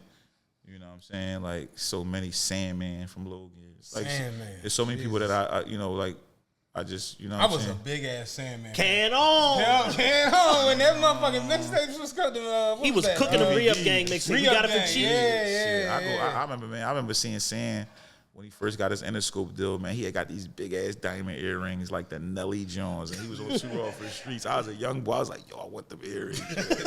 I told Sid that when I finally ready, but like, yeah, like, you know, we got so many greats. Petey Crack is incredible. Incredible. To this day. To this day. Petey Crack is phenomenal. You know what I'm saying? And I feel every time Lean Bean is better than all the niggas. I'm gonna be honest with you. Like Lean Bean, Taurus coming. I love them all, man. Yeah. I love them all. That's beautiful, man. Except for the Rats. Yeah, and no Rizettes. No Rizettes and no Rizette lovers. Controversial question. Who's the biggest? You ain't got to say a name. You could talk around it, say a scenario, but I know you're probably going to say a name. Who's the biggest sucker you ever encountered in the entertainment industry? Cosmic Kev. Cosmic Kev, without a doubt, because I feel like he has a chance to, like, change and save lives. So to not do that is almost like you helping kill people. So I just feel like, you know, my situation is personal. It's like, what if Def Jam would have put me in a position, not only for just me, but, you know, Mossberg is next to me, who was shot 14 times. Ro Nitty, who did 7.5 years. Ube, who did 10. Kill Keem, who's doing life. These are my everyday people. Right, and that's your core. Yeah, so it's like, when you stifle and blackball Tone Trump, what you think you leaving us to do? So he's without a doubt, beyond a doubt, he's the biggest lame sucker, nigga, non-dressing, them big-ass dumb jeans, and like his haircut's always been terrible. His breath stink. Like he ain't got no vibe. Like everything about him is awful. Like his Twitter is stupid. That's like that Instagram is lame. Like everything about like it's not like he don't got one good picture. Like he had this picture. We had this dumbass leather coat. Like you know them Daniel Leather Jones that's that's $75 they sell for $900 in the winter. He had one like that with the fur on the hood. He thought, I could tell by his face, he thought he was shitting that day. He like a fucking lame. And all the rappers that's cool with him, they just be letting him wear them Jabot style looking jeans. Fucking dumbass. Style. You know, like the big ass knees. His knees like baggy they not as even shit. Jabos because they from Foreman Mills. They Jabot style. Yeah, like, You remember when you was in school, motherfuckers start bidding, and they just saying anything. You took a dumbass class picture. You look dumb as shit to your yo, that nigga knees baggy as shit. anything. That nigga knees, like, I know his baggy knees. From now on, though, I'm gonna make a page called @BaggyKnees and put up none but pictures of Cosmic Kev jeans. Jabot inspired is wild. Without the stretch though, it's just the knees just baggy as shit. Like I hate his haircuts. Like I don't know, but yeah, him. Yeah, him. Shit. And then now he like 68, and he on the radio tomorrow. Come on, man, new Coil Ray, Coil Ray. Nigga, if you don't go to WDAS. Talk about coin, like you 74 and a half. He be 74 in January. Talking about something. He trying to play that diamond cut shit. You trying to play little D Sturdy dance music and all How you that, playing like? You was 28 when D Sturdy mom was born. Like the mom was born. He was 28. You shouldn't be playing her son music, man. Send that nigga to DAS with Lady B and all that. Inshallah. Oh man. Oh my god. And my final question: what's next for Tone Trump? Next is me shouting out these right here because they black and Muslim owned. These motion sneaks, motion. That right there in Arabic mean motion. Shout to my little bro Menace. Shouting out PCA, Paper Chasing Ox. I got they shorts on. I'm gonna wear they hoodie next. Shouting out my merch. If you need your merch printed right, go to Just Tees on South Street, black owned. While you down there, go get some cilantros. Go get you something from Black and Nobel. Support this podcast. Support everything Matt and Diddy doing. Support Dan. We got to keep Dan out of jail. He too talented to be in jail. You know what I'm saying? And just please come to see me at Union Steaks, man. It's a vibe.